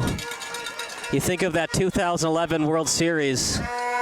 A lot of Rangers fans just want to forget it. They were up 3-2, but the problem was Game 6 and Game 7 were both played in St. Louis, and of course St. Louis won both. Game 6 was that fabulous game where the Cardinals were down to their last strike twice, but they had last at-bats. Lance Berkman with the game-tying hit, and of course David Freese with the walk-off homer. Yeah, sorry to get back to soccer, but I'm intrigued by this free kick. I didn't see the actual foul that happened, but a couple of times when there's been some real heavy, intense activity near the goal, the free kick always seems to go in the favor of the defensive team, which relieves the pressure. Lead pass was a good one. I mean, you got to be aggressive. You're down a man now. You're down 2. Should Santa have had that shot from Butler? No, I don't think so. I think that was just a really good shot from Butler. It was a good shot. He had just a little bit of a lane to kick it. He did. It just hit the post. I mean, anywhere but hitting that post, it wouldn't have been a goal just about. It wouldn't have hurt his last, because if he had made the original save in the first half, you'd only be down 1-0. Now you're chasing 2, down a man. And now Chicago knows that. They don't have to play aggressive if they don't want to. You could play that further, too. Maybe the red card happened as a result of some frustration from Detroit. Shevchenko with a nice move. Lead kick. Trying to feed it that time to Kapitanos. Yeah, I like that. Oh, there's a tug. This will be yellow. Yeah. Can't do that. You knew it. Just unnecessary. You're also up a man. Just don't need to do that. Well, he slowed the rush down. I mean, that was intentional. The ref knew it. Hence the yellow card. Chicago looking to make a sub here.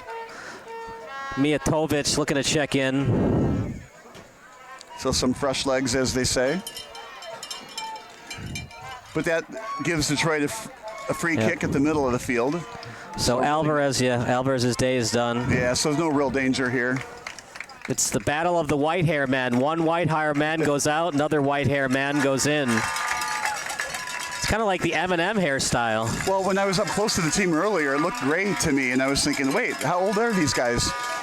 But yeah, it's meant to be white.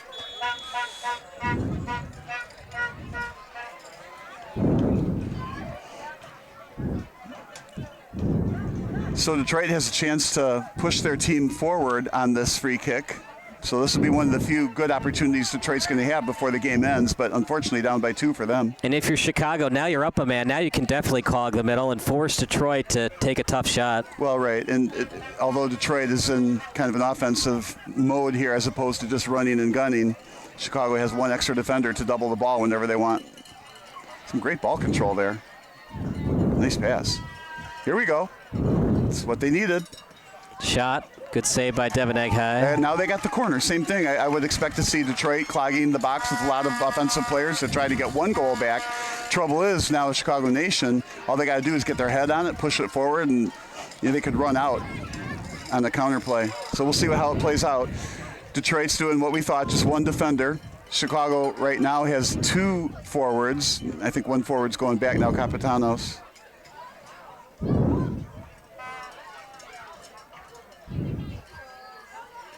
Off the corner. High arching kick. And we'll do it again, this time a throw-in.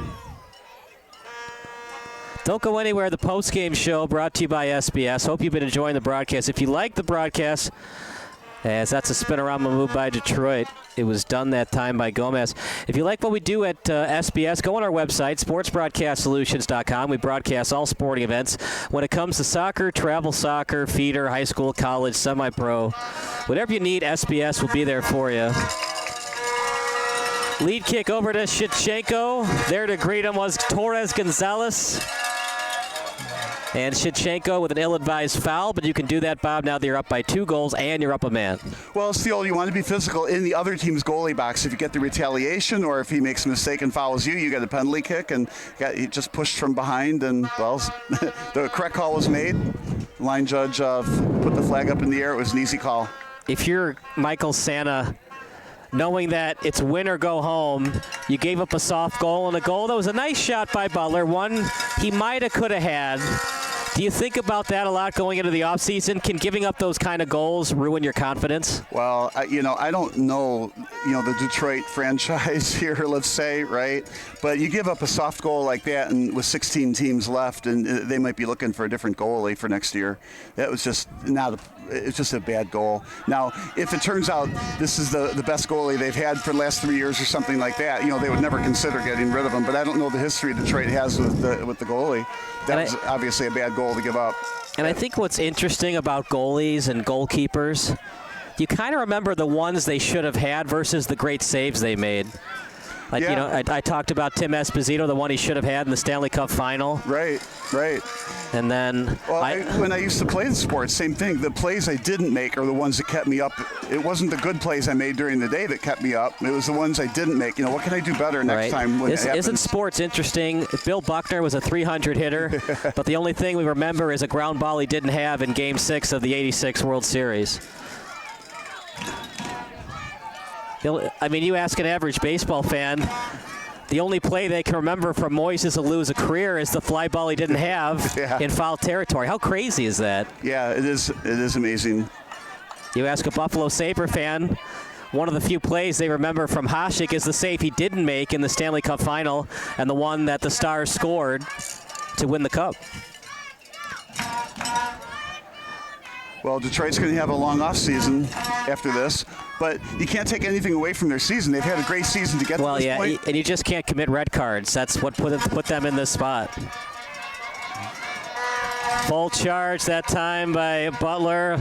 Lead kick, too much on. He was trying to find Klabjan. Stealing it is Detroit's Jan Jorge. And now over to the sideline, played by Jordi Lopez. Fans are getting into it here at College of DuPage Stadium. They can sense it, partner. One more game here at COD Stadium. It would be on the 22nd of July. We would cover that most likely on our YouTube channel. Yeah, I'm looking forward to that. That's for sure. That'll be, Final 8? The Final 8, yeah. Mm-hmm. Then the winner goes to Virginia. Chicago has been in the national championship before. They're going to need Dizdarevich if they're going to win it all. Well, yes, but they are playing very, very, very well without him, and Bradley has been outstanding. He's got great endurance for his size. You'd think at this point of the match he would get a substitution, but despite his tall size, that's a lead kick over to Shevchenko out in front. Another kick. Just wide. What a pass from Bradley, man of the match, partner. I feel like that was one of those plays where it was just one pass too many. I don't think Kapitanos was quite ready for it. What a pass, though. My goodness, no look, tap kick. Well, and that's what Detroit is up against. They're pressing to get a goal, 2 goals. They're not giving up for sure, right? And so, Nation is a very slick passing team, and I'm a little surprised it didn't go in the net.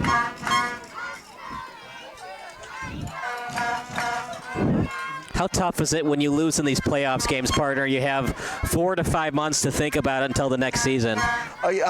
Time just goes so slow. You cannot wait to get back and play the next game and make up for it. When you play, it's so much fun. Win, lose, or draw, it's so fun to be out there. It's always hard to be on the bench and not be in the game. But, of course, we're looking at the Detroit bench, and there's only, 2 guys there?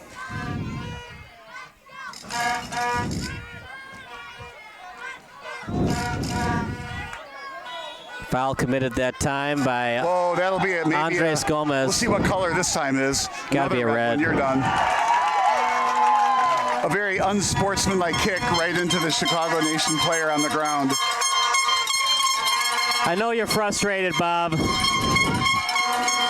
Andres Gomez is number 10. You're frustrated. You know that your season was pretty much over. Now it's definitely over. Down 2 men and down 2 goals. Again, you have to simply say another really, really bad decision. And now if you're a ref, partner, now you're seeing some pushing and shoving, some words being said from the players. When does it get to a point when you're the ref you just call a forfeit and give Chicago the win? Well, I don't think you get to that point. I think you continue to calm the players down. Saner heads will prevail. But yeah, that was not appropriate. Just not sportsmanlike.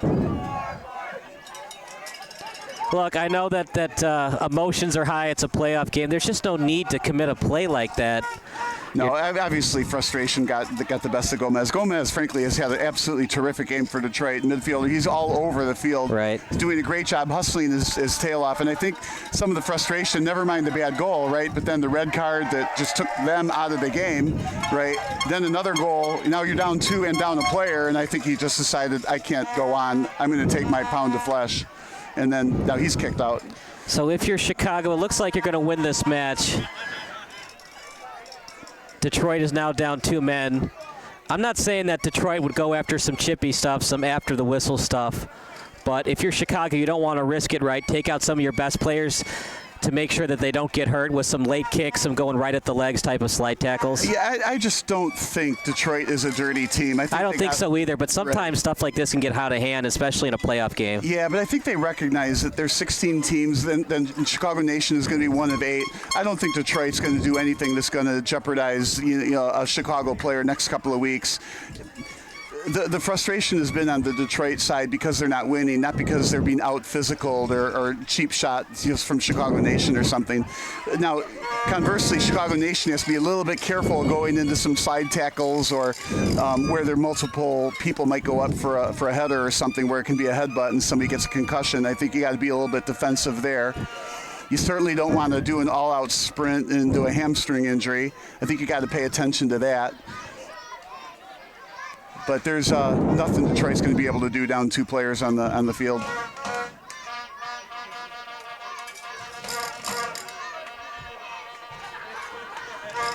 Now, so far, Chicago Nation is playing with the ball on the perimeter and just holding it.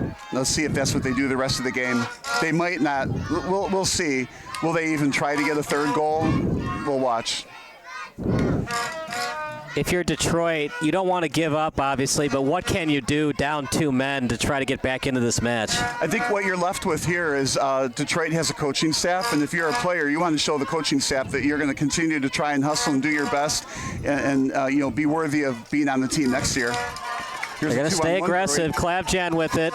Lead kick, too much on it. Not the best pass partner. Bradley was wide open, but Klabjan just missed him. Yeah. But that's what Detroit has to avoid, right? They can't give up that odd man rush. But getting 2 goals the rest of the game, probably not. Over to Shevchenko, out in front, chance, and kicked away by Detroit. Throw-in coming up. That was well defended. Now just a throw-in from the side, which is way better than the corner kick. Are you surprised Chicago is still trying their hardest on offense? I don't know that they are yet still. But we've got some history with Chicago Nation not trying real hard the whole game, even with a lead. That was some real nice defensive work there. Yeah. How tough is it for Detroit having to drive back? Not only are you going to lose the match, but you committed 2 red cards, which pretty much did you in, even if you had a chance to win this match. Well, and your season's done. Detroit went a long way, and maybe this is where their season should have ended.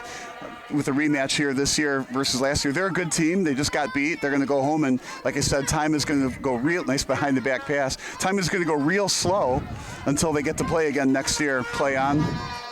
See, that's what I'm saying. Both teams, okay, there's a little bit of a collision there. Yeah, good sportsmanship that time by Butler and Jorge. Right, Detroit is not by any stretch a dirty team. They just committed 2 very bad mistakes. Well, and only one of them was a physically bad mistake. Right. And at the end of the day, there was no intent to injure somebody by whacking a soccer ball at him, too. It's not like he kicked him at the ankles looking for right. It's just an unnecessary play, and the chance of injury was high because of what he did. Not with a ball flying at you. Shevchenko with a breakaway. Here comes Shevchenko. Shot, goal! The icing on the cake of a blowout victory here in Chicago. And who better to score, Bob, than the all-time leading goal scorer in Chicago Nation history? Well, remember we talked earlier about Chicago may have made 1 pass too many and it went wide? Not that time. It was a 3-on-1. There were 2 wide-open players running down the middle and left side, and Shevchenko took the shot and made it. Perfect shot went in. But that's the risk Detroit runs. Detroit did not give up. They are trying to score still, despite down 2. And Chicago Nation countered that into a 3-on-1 break and a goal. How about that, partner? Since that not-so-great performance against Sueño in the opening round, they beat Goshen City 3-0. Now they're beating Detroit United 3-0. Yeah, when you look at the scores, 3-0, I mean, somebody will say that's a blowout, but 3-0, then again 3-0, and now you're in the top 8 teams in the country. I mean, if you're like winning 1-0 or 4-3 or something like that, you feel like you're more vulnerable, so to speak, but you're winning 3-0 in these last 2 games against very strong teams. So Chicago Nation, they're continuing their mission. We might have a rivalry brewing, too, between Chicago and Detroit. It'd be interesting what happens if they play again in the postseason in 2023 or 2024. Foul on the play. A little bit of chippiness there, but I think it's, again, verbal chippiness more than anything. They're going to get a free kick from here. So we're going to see a large wall from Chicago 10 yards away. If you're Peru, would you be mad if you didn't get the shutout tonight? Absolutely. Absolutely. You got a 3-0 lead. They're down 2 people. Yeah, you bet he'll get upset without a shutout. If you're Chicago, Peru has played pretty much the entire season. The game is pretty much out of reach. Would you want to see the backup just in case Peru gets hurt in a playoff game down the road and you have to use the backup in a tight spot? Yeah, my opinion, just leave him in. There's no reason to take him out. It's not like he's running around. He's not going to get the hamstring injury. I suppose something could happen on a corner kick in the goal box, but no, if it were me, I would leave him in, absolutely. I would consider putting some bench players in at this point in this game.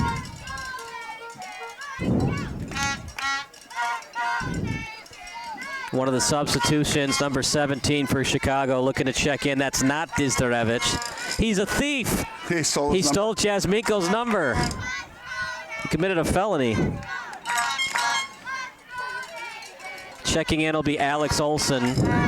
So the referees are going to have to kind of watch the physical contact for the rest of the game because although Detroit doesn't appear to be a dirty team, nonetheless, there's been a level of frustration that the referee doesn't want to allow it to bubble up. So he has to control this game. But here we got a free kick, not too far away from the goal box. This is a deadly place on the field.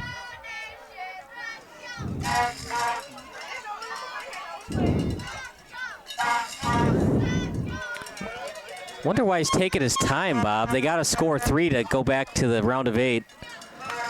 Tap pass, good one. Shot, loose ball. How did that not go in? Well, what I really like is the ball was horizontal with the goal line there, and Sutton knew there was nobody else near him and took his time to make the right play, and now Chicago has a break the other way on a counter. What a fabulous play and setup by Detroit United. Meanwhile, Shevchenko out in front. Chance for Chicago. Capitano, goal!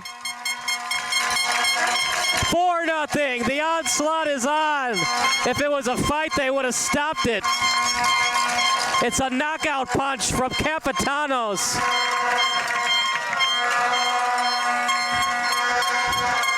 Hey, Bob, they're not running up the score. He's wide open. He's going to shoot if he's wide open like that. Well, we've said that. Chicago Nation, they always keep their foot on the gas, even with leads. If the other team can't hang with you, don't hang with us. We're going to beat you. But what I really liked is the way that play started out. Sutton at the goal line was cool as a cucumber, knew the ball wasn't going to go in the net. Nobody was around him to kick it in the net. He didn't panic, and essentially started a counterattack from his goal line that went all the way to this end. Capitano made a great play one-on-one, beat the defender, and then obviously also beat the goalie on the play. Just a terrific shot from Capitanos. Well, Bob, Mama said there'd be days like this, Mama said, and for Detroit, they're just going to have to work their best to not think about this going into the offseason. Or think about it and remember it, and they need to go on a mission next year. They clearly have a good soccer team, so next year they come back with this team, maybe a little stronger with one addition somewhere. I don't know which players they need to change out. But, come back next year on a mission just like Chicago Nation is on a mission this year. I mean, like you said, there seems to be a rivalry brewing. Why would they not face each other again next year, one would wonder. At SBS, we like to do the 3 stars of the match. Bob, who are your 3 stars? Well, Capitanos for one. Let's say Bradley for sure. In fact, I'd put Bradley number 1. Capitanos maybe number 3, and then on this side, Shevchenko. Yeah. But the problem with that is we're picking all the three forwards. I mean, Chicago Nation's defense has been terrific. So they just haven't had to do a lot, though, because the midfielders and forwards have been good at getting the ball back. Yeah, but Sutton's been steady the whole game on defense. Probably doesn't get the credit he deserves. So let's put Sutton in there for number 3 instead of Shevchenko this time. So Bradley, Kapitanos, and Sutton. That would be my 3. I'd go number 1, Alex Bradley. Almost scored twice. What a fabulous tap pass. Kapitanos just wasn't ready for it. It was such a perfect pass. Kapitanos wasn't expecting it. Bradley scored. He was wide in another shot. Second best player of the match, probably Shevchenko, and the third best player, Kapitanos. And nobody from Detroit, of course, but Gomez was having a great game until he decided to give himself up on a red card. It's a shame. We had a good match, and then Mikey committed the red card, and that was it.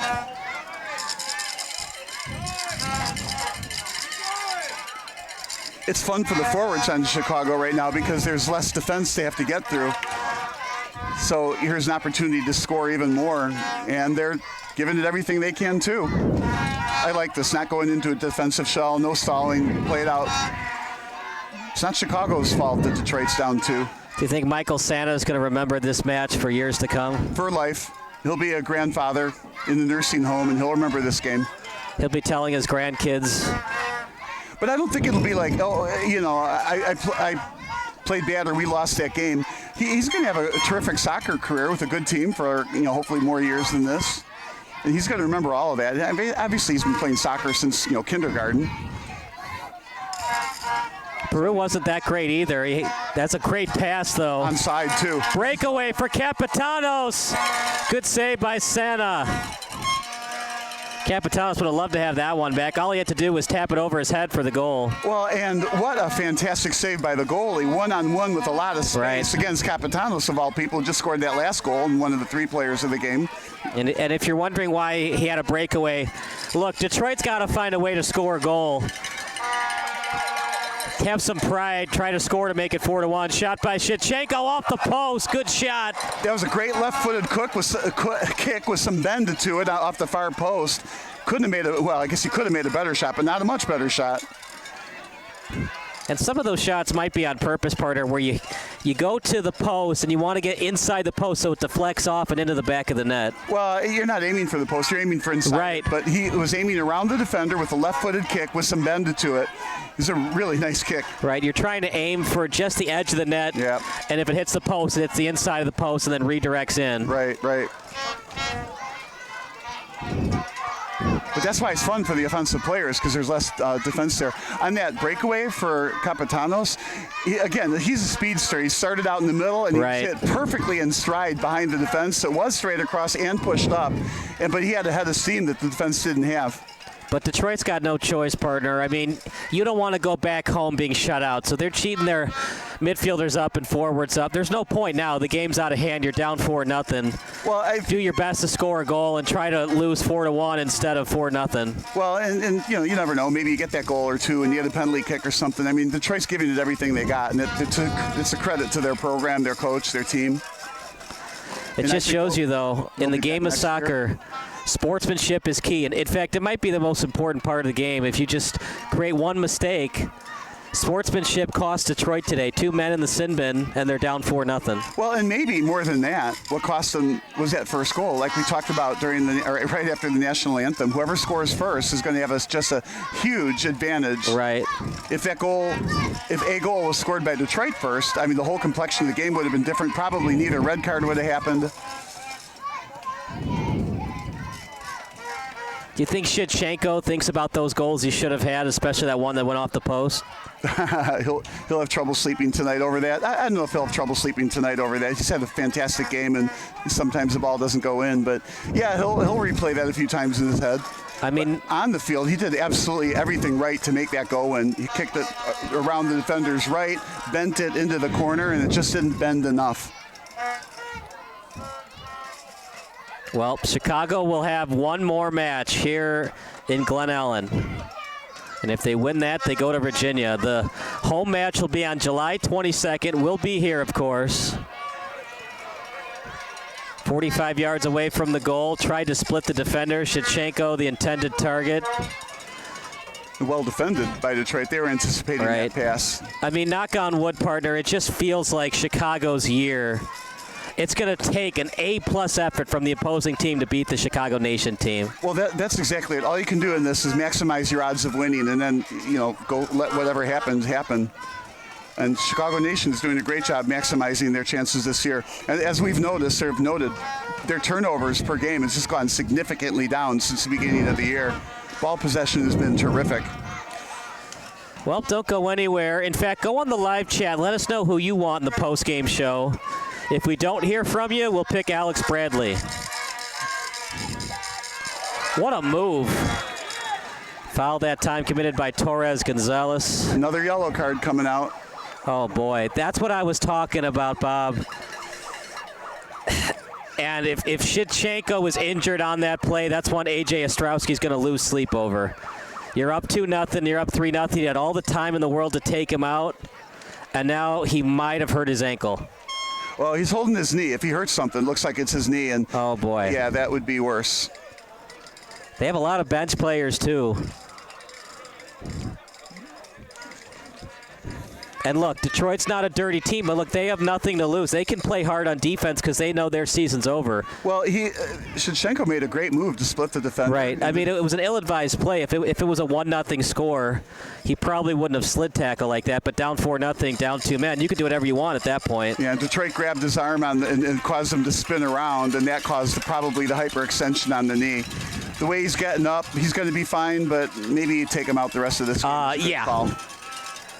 And look, you can never play scared if you're a coach. You always think about in the NFL, you've clinched the #1 seed, you've clinched the division. Okay, I got to take out my starters, get them ready for the playoffs. Well, you can't take out everybody. Well, that's why they do it, though. They don't want those injuries to happen for the following week. But then there's the other thought that says leave your starters in so they continue to stay in sync the following week.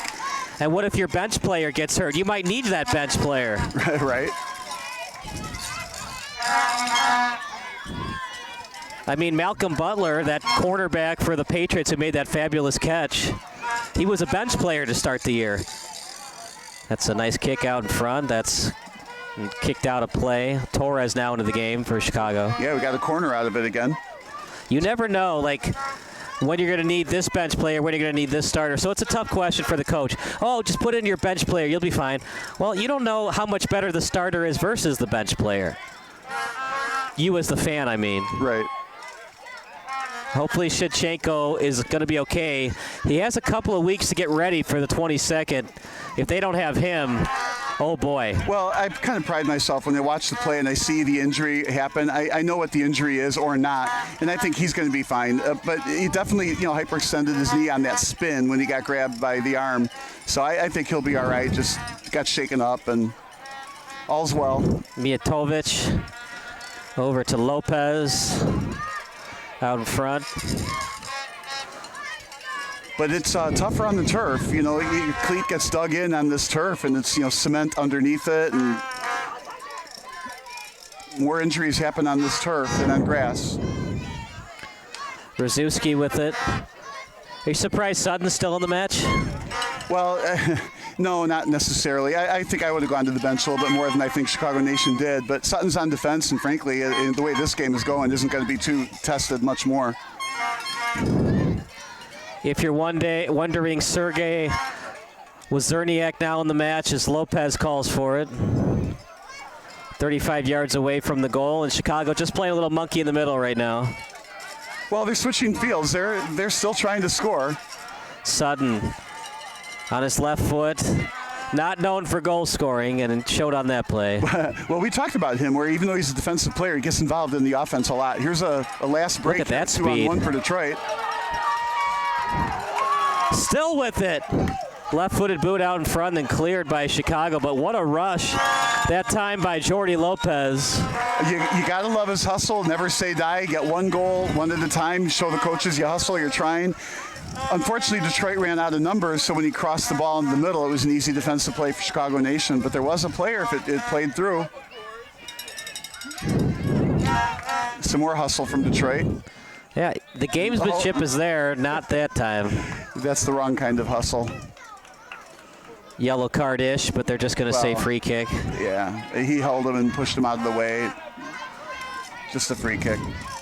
Jan Jorge, that was no bueno. If you're a Sueño fan, you're watching this broadcast, do you feel confident going into the fall? Look, we almost beat the Chicago Nation team in the playoffs, and since then, Chicago Nation has dominated the opposition. Yeah, there is such a slim line between those top teams, Sueño, let's see, Goshen. Detroit United with Vizloka. Yeah, Vizloka, and then, of course, Chicago Nation. And you got to be good to come out ahead because, again, in soccer, all you can do is maximize your odds of winning, and bad bounces happen, weird calls happen. But Chicago Nation is able to outlive all these teams now to be in the final 8. But, yes, all those teams are terrific. That whole conference is a tough division to play in. Over to Chicago Nation in their own territory as I check the live chat. The good thing about that division, too, though, is with all the good teams, that prepares them for this tournament.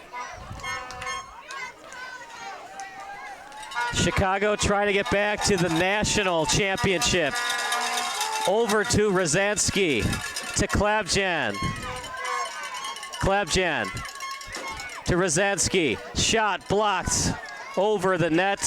The field goal was good, but the goal wasn't. So we'll get a corner kick out of that since it was deflected. So in soccer, partner, your number one goal is to score. Would that not be the case in most sports that have goals? Well, there's runs in baseball. Yeah, goals in hockey. And I forget what are they called in cricket? Widgets? Yeah, you got me. Shot. Is that not the that wickets you're talking about? What? Is that not the wickets you're talking about? The wicket, yeah. Oh, there you go. The widgets. Close, but no cigar. Yeah. And then let's see, lacrosse would be goals in lacrosse. I guess in football you have field goals. And then points in tennis. Yeah, basketball's field goals.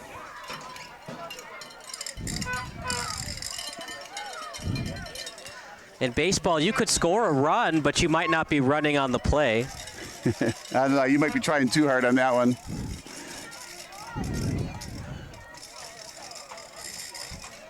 And then if you're a goalie, your number one goal is to stop the ball. Or the puck.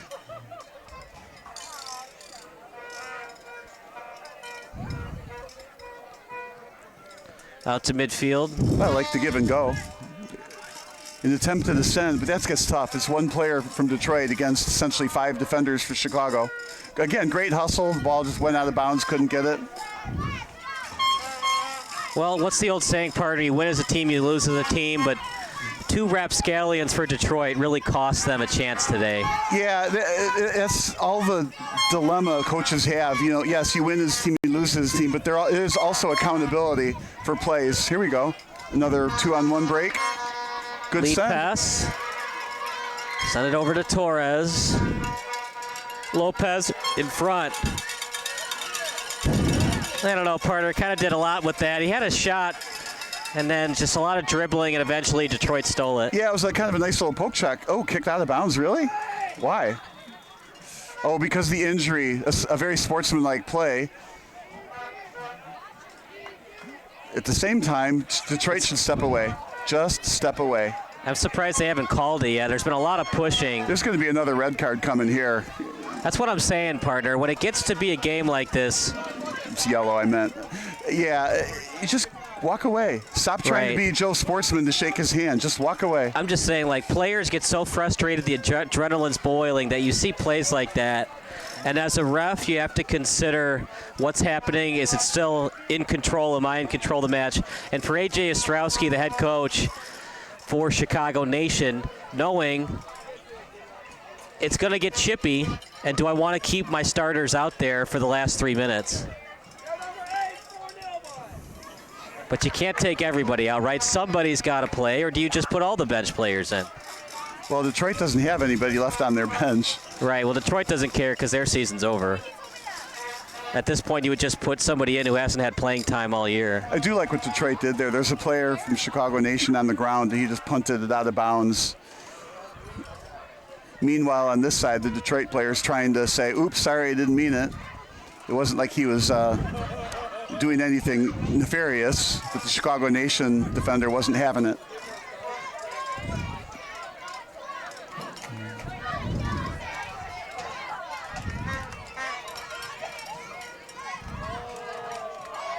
it's hard when you play a game and your season ends. I mean, they were dominated today.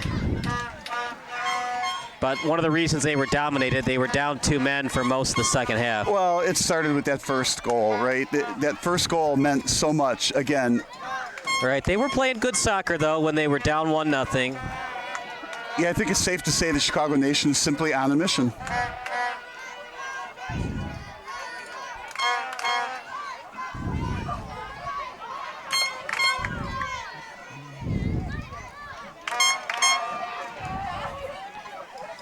Played that time as it was kicked to Jokic past the 40-yard line.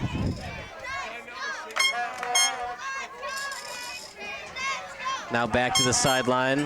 Played over to Torres Gonzalez. He's got a long last name. Janier Torres Gonzalez. Out to the 30-yard line. As it's now played by Magala. Lopez steals, got in the way of that passing lane. 3-on-2 if they hurry. Lopez with it. Lead kick, chance, no look pass, too many passes, doesn't matter. Goal awarded, Chicago, Emmanuel Lopez. Off the bench, they've scored a handful of goals now. Yeah, that's what happens when Chicago Nation made the steal. Detroit only had 2 defenders back, so it was an automatic 3-on-2. All Chicago did was look for the open guy, and it was an easy shot into the back of the net. But what I liked about that is there was a lot of patience. I mean, especially when you come off the bench, you want to get a goal and impress everybody. Yeah. No, they just kept passing the ball until they found the open guy. Detroit, frankly, was too gassed to run back and send more defenders back there, and it was basically an easy goal. But Chicago Nation continuing to pour it on without running up the score, if there is such a thing as that. Chicago Nation is simply taking what Detroit is giving them.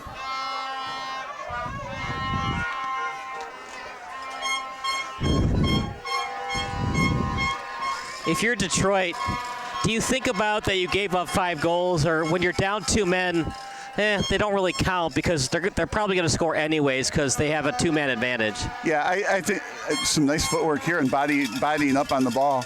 I think of it as you lost by 1 goal, even though it's a 5. It's a nice save at the top of the crossbar there.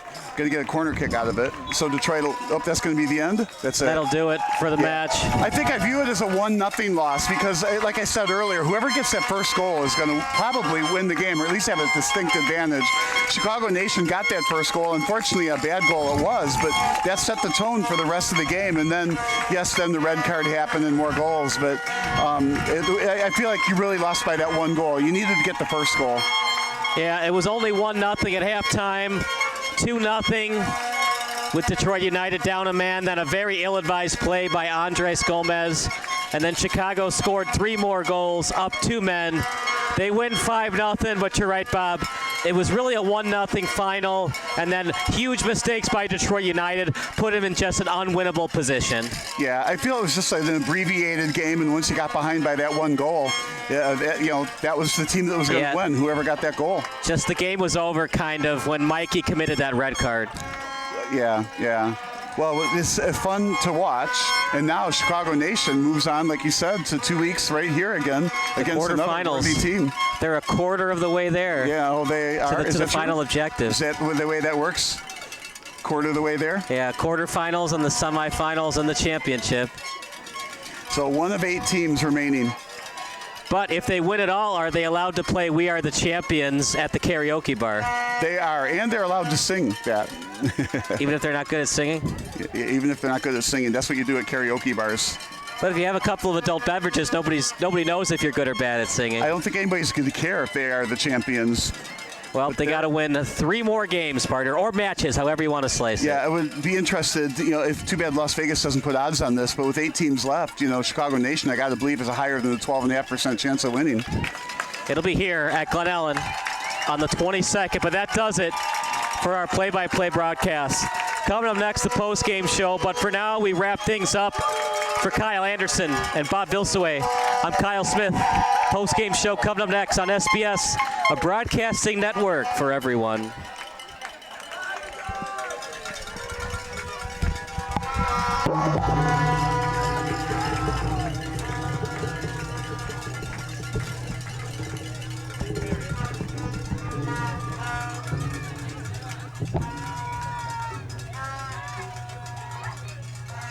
SC card's full. Okay, that's fine.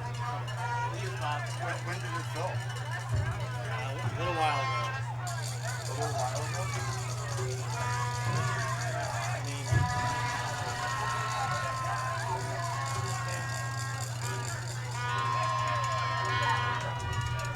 Good job. all right, whatever. I'll have to clear it.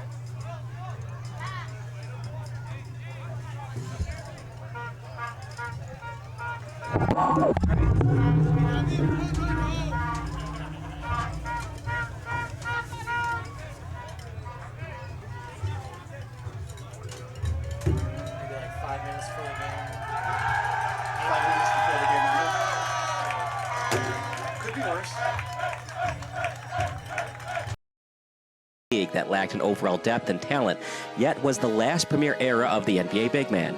You had established superstars such as Shaquille O'Neal, Chris Webber, Kevin Garnett, Tim Duncan, and Alonzo Mourning. You had the up-and-comers such as Kenyon Martin, Marcus Camby, Ben Wallace, Dirk Nowitzki, Pau Gasol, Tyson Chandler, and Elton Brand. You even had the veteran Hall of Famers on their last leg, such as Hakeem Olajuwon, Patrick Ewing, David Robinson, Karl Malone, and Dikembe Mutombo. Truly a golden era of big man in every phrase of the word. And the big man we'll be focused on today would likely fit in the early 2000s up-and-comer bracket, Jermaine O'Neal. Drafted 17th overall straight out of high school in the historic 1996 NBA draft class that featured Kobe Bryant, Ray Allen, and Steve Nash. O'Neal became the youngest player to ever play in an NBA game at that time. His career lasted 17 seasons, playing for the Trailblazers, Pacers, Raptors, Heat, Celtics, Suns, and Warriors. After joining the Pacers for the 2000-2001 season, O'Neal's career hit an apex that lasted from the 2001-2002 season to the 06-07 campaign. This stretch included 6 straight All-Star appearances, 3 straight All-NBA teams from 2002 to 2004. He was second team in 2004, and a conference finals appearance in 2004. In an era stuffed with centers and power forwards, who ranged from high-quality starters to Hall of Famers, O'Neal was regarded as one of the best in the league during that time. As impressive as he was during his peak, was it enough for him to be considered for the Basketball Hall of Fame? As good as he was as a Pacer, the rest of his career was average at best and arrestable at worst, pun intended. He started in Portland for the 1996-97 season, where he played the next 4 seasons. These Portland teams made the playoffs each season he was there, and even made the conference finals back-to-back years in 99 and 2000. In 2000, they took the Lakers to 7 games, losing 89-84 in the historic game that featured the iconic Kobe to Shaq alley-oop in the closing minutes of the game. By the way, Portland was up by more than 10 points in the game. It was a very successful run for Portland, a run that O'Neal had little to nothing to do with. During his time with the Trailblazers, O'Neal never averaged over 13.5 minutes per game. His most impactful season came in 1998, where he averaged 4.5 points, 3.4 rebounds, and 1 block per game. As underwhelming as O'Neal's career was when he was with Portland, it's hard to place a ton of blame on him for his struggles. In a time where selecting a high school player was still considered a taboo move, he was a teenager playing with grown men. The center and forward positions were especially stacked for Portland, in a roster that featured Arvydas Sabonis, Rasheed Wallace, Scottie Pippen, Detlef Schrempf, and Brian Grant. Unless they're an instant generational talent, it's extremely hard for a young prospect to get playing time for an NBA team contending for a title. You even see this in today's NBA, with the Golden State Warriors still trying to figure out how to fit their younger prospects into the rotation. Hard to hold Jermaine's first 4 seasons against him. After the Pacers went into a mini rebuild parting ways with veterans Mark Jackson, Rick Smits, Chris Mullin, and head coach Larry Bird, they traded for O'Neal in 2000. He was put into their starting unit and instantly made huge strides, posting career highs in every major statistical category other than field goal percentage, which makes sense because he went from taking 3 to 4 shots per game to 10 plus. He would average 12.8 points, 9.8 rebounds, and 2.8 blocks for the 2000-2001 season. His next 6 seasons would be what defined his stardom, as he would team up with future Hall of Famer Reggie Miller and future Defensive Player of the Year Ron Artest. But with an aging Reggie Miller and the unpredictable personality that was Ron Artest, O'Neal ultimately became the best player and most valuable player for the Pacers during this time. He averaged 20.4 points, 9.9 rebounds, 2.1 assists, and 2.4 blocks per game, shooting 45% 45.9% from the field between 2001 to 2007. He also had 39.3 win shares, 25.7 defensive, 13.6 offensive, a plus-minus of 1.7, 1.0 defensive, and 0.8 offensive, and a player efficiency rating of 20.3 in those seasons. To put these stats in context, one player who puts up similar numbers to O'Neal in today's game is Domantas Sabonis. While a much better passer than O'Neal ever was, and not quite the defender, Sabonis has 43.5 win shares, 25.8 offensive and 17.7 defensive, a plus-minus of 2.3, 1.3 offensive and 0.9 defensive, and a player efficiency rating of 19.3. Sabonis just recently finished his 7th season. O'Neal's success on the court translated to the success of the team. The Pacers would win 312 games to 262 games lost and make the playoffs 5 out of 6 possible seasons from 2001 to 2002 to 2006 and 07. His play would get him into 6 straight All-Star games, the 2001 to 2002 Most Improved Player Award, and 3 All-NBA teams. His best season was in 2003 to 2004, where he averaged 20 points, 10 rebounds, and 2.6 blocks. He started 78 games that season, made second-team All-NBA, and finished 3rd in MVP voting. The Pacers would go 61-21 that year and make it to the conference finals, where they lost in 6 games to the 2004 NBA champion Detroit Pistons. By 2004, O'Neal was certainly in the conversation with best big men in the league. At that time, that conversation included players like Shaquille O'Neal, Kevin Garnett, Tim Duncan, and Dirk Nowitzki, 4 players with Hall of Fame resumes, if they're not in already. But it would be the 2004-05 season that would define O'Neal's career, and not in the way anyone would have hoped. The Pacers started off the season hot with a 7-2 start, which would have projected them to finish the season 64-18, 3 wins better than the last season of 61-21. Then, in a game against the Pistons on November 19, 2004, it all came to a crashing halt. The Pacers had a commanding 97-82 lead over their division rival in the closing minute of the road game in Detroit. After a hard foul at the rim on Ben Wallace by Ron Artest, an enraged Wallace came after Artest. Wallace had to be held back by teammates and security for multiple minutes, while Artest was moved by the scoring table, where he started to lay down. As Artest laid down on the scoring table, a fan threw a drink at him, which instigated a brawl that caused Artest and teammate Steven Jackson to run into the stands and throw punches at the fan. This incident was ultimately dubbed Malice at the Palace, a notorious brawl that transcended basketball and changed the landscape of the NBA forever. As some fans eventually started to run onto the court, O'Neal punched a man in the jaw who was running at him. He was subsequently charged with assault and battery for his role in the incident and was sentenced to a year of community service. He was initially suspended 25 games for the incident, but an appeal knocked that down to 15 games. Though O'Neal had a limited/non-instigatory role in the Malice at the Palace, it certainly left a black eye on his legacy as an NBA player. Not something that bodes well for a Hall of Fame case. Once O'Neal got back from a suspension in December of 2004, he was never really the same player. On top of the suspension, he had to miss multiple games during that season with a lingering shoulder injury. He finished that season with 44 games played, and the Pacers finished with a 44-38 record. After beating the Celtics in the first round, they were ironically bounced in the semifinals by the Pistons. While O'Neal was able to make the All-Star team for 3 straight seasons following the Malice at the Palace, his play and ability to stay on the floor started to seriously decline. In his final full season with Indiana in 2007-08, he played in 42 games, starting in 34 of them. He averaged 13.6 points, 6.7 rebounds, and 2.1 blocks in just 28.7 minutes per game, all sizable drops for the numbers he put up in his prime. 2007-08 was the first season he would make the All-Star team since 2000-2001, and he wouldn't make any more of them for the rest of his career. He was traded to the Raptors in the offseason 2008. By the 2008 All-Star break, O'Neal had missed nearly a quarter of the season and had lost his starting spot to up-and-coming center Andre Bargnani. He would be traded to the Heat later that season and would finish his 41 games in Toronto, averaging 13.5 points, 7 rebounds, and 2 blocks.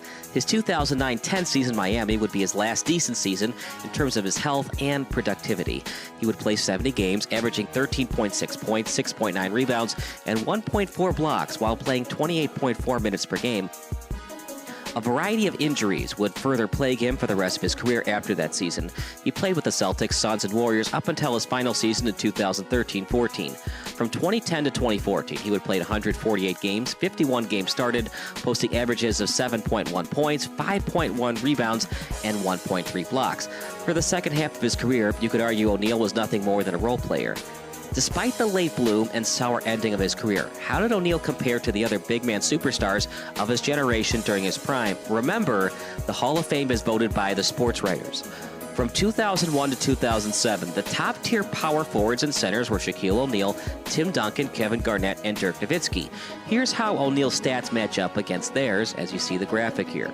From 2002 to 2007, Jermaine O'Neal shot almost 46% from the field, three-point percentage not great at 18.4, and 20.4 points per game, among other notable statistics. Dirk Nowitzki, much better, 24.6 points, 2-point percentage of 49.6, efficient field goal percentage of 51.3. Kevin Garnett, more in points per game, 2-point percentage is better at 50.5, efficient field goal percentage 50.1, free throw percentage much better at 80%. Tim Duncan, 2002 to 2007. Surprisingly, not that much more points per game than Jermaine O'Neal. 21.7 points, 50.8 field goal percentage, efficient field goal percentage of 50.9, total rebounds of 11.8. And Shaquille O'Neal, absolutely dominant. 24.1 points, efficient field goal percentage. This is insane. 58.4, 2.2 blocks, and a field goal percentage of 58.4. How bad was his free throw percentage? Pretty darn bad, 51.5. While each of those player stats are clearly a bit superior to O'Neal's, it's surprising to see how close he comes up to matching up with them. Shaq and Tim Duncan are top 10 players in the history of the NBA, and Dirk and KG are also considered amongst the best this league has ever seen. O'Neal is second in blocks amongst them with 2.4, just under Duncan's 2.5. The big difference between O'Neal and these four players was sustainability and team success. During this window, Shaq won 3 of his 4 NBA titles, 2 with the Lakers, 1 with the Heat. Duncan won 3 of his 5 titles. Dirk and KG would go on to win a title later in their careers. Also, O'Neal's only real case for the Hall of Fame is his 6 All-Star seasons. Shaq had an 8-year prime going into the 2001 season. Duncan won a championship in 1999, and he was able to develop himself into a championship-level contributor even when he passed his prime, making multiple All-Star, All-NBA, and All-Defensive teams when he was 35-plus years old. KG blossomed at an All-Star 5 years prior to 2001 and was an All-Star for 5 of his next 6 seasons in Boston after getting traded by Minnesota in the 2007 offseason. Dirk was just entering his prime around the same time O'Neal was and was able to extend it nearly another decade. To be fair, those 4 are some of the greatest to ever play the game. So just because O'Neal's career didn't play out the same as theirs doesn't mean he doesn't belong in the Hall of Fame. Some of the center/power forward Tier 2 and Tier 3 stars during that time were Ben Wallace, Chris Webber, and Elton Brand. Here's how O'Neal's numbers measure against them. Jermaine O'Neal, once again, 20.4 points per game, efficient field percentage. This is where it kind of hurts him. It's only at 46%, so he wasn't that efficient of a player. Blocks, excellent, 2.4, and then fouls per game, 3.5. For Elton Brand, 20.4 points per game, efficient field goal percentage. It's better than Jermaine O'Neal, 51.5. Free throw percentage,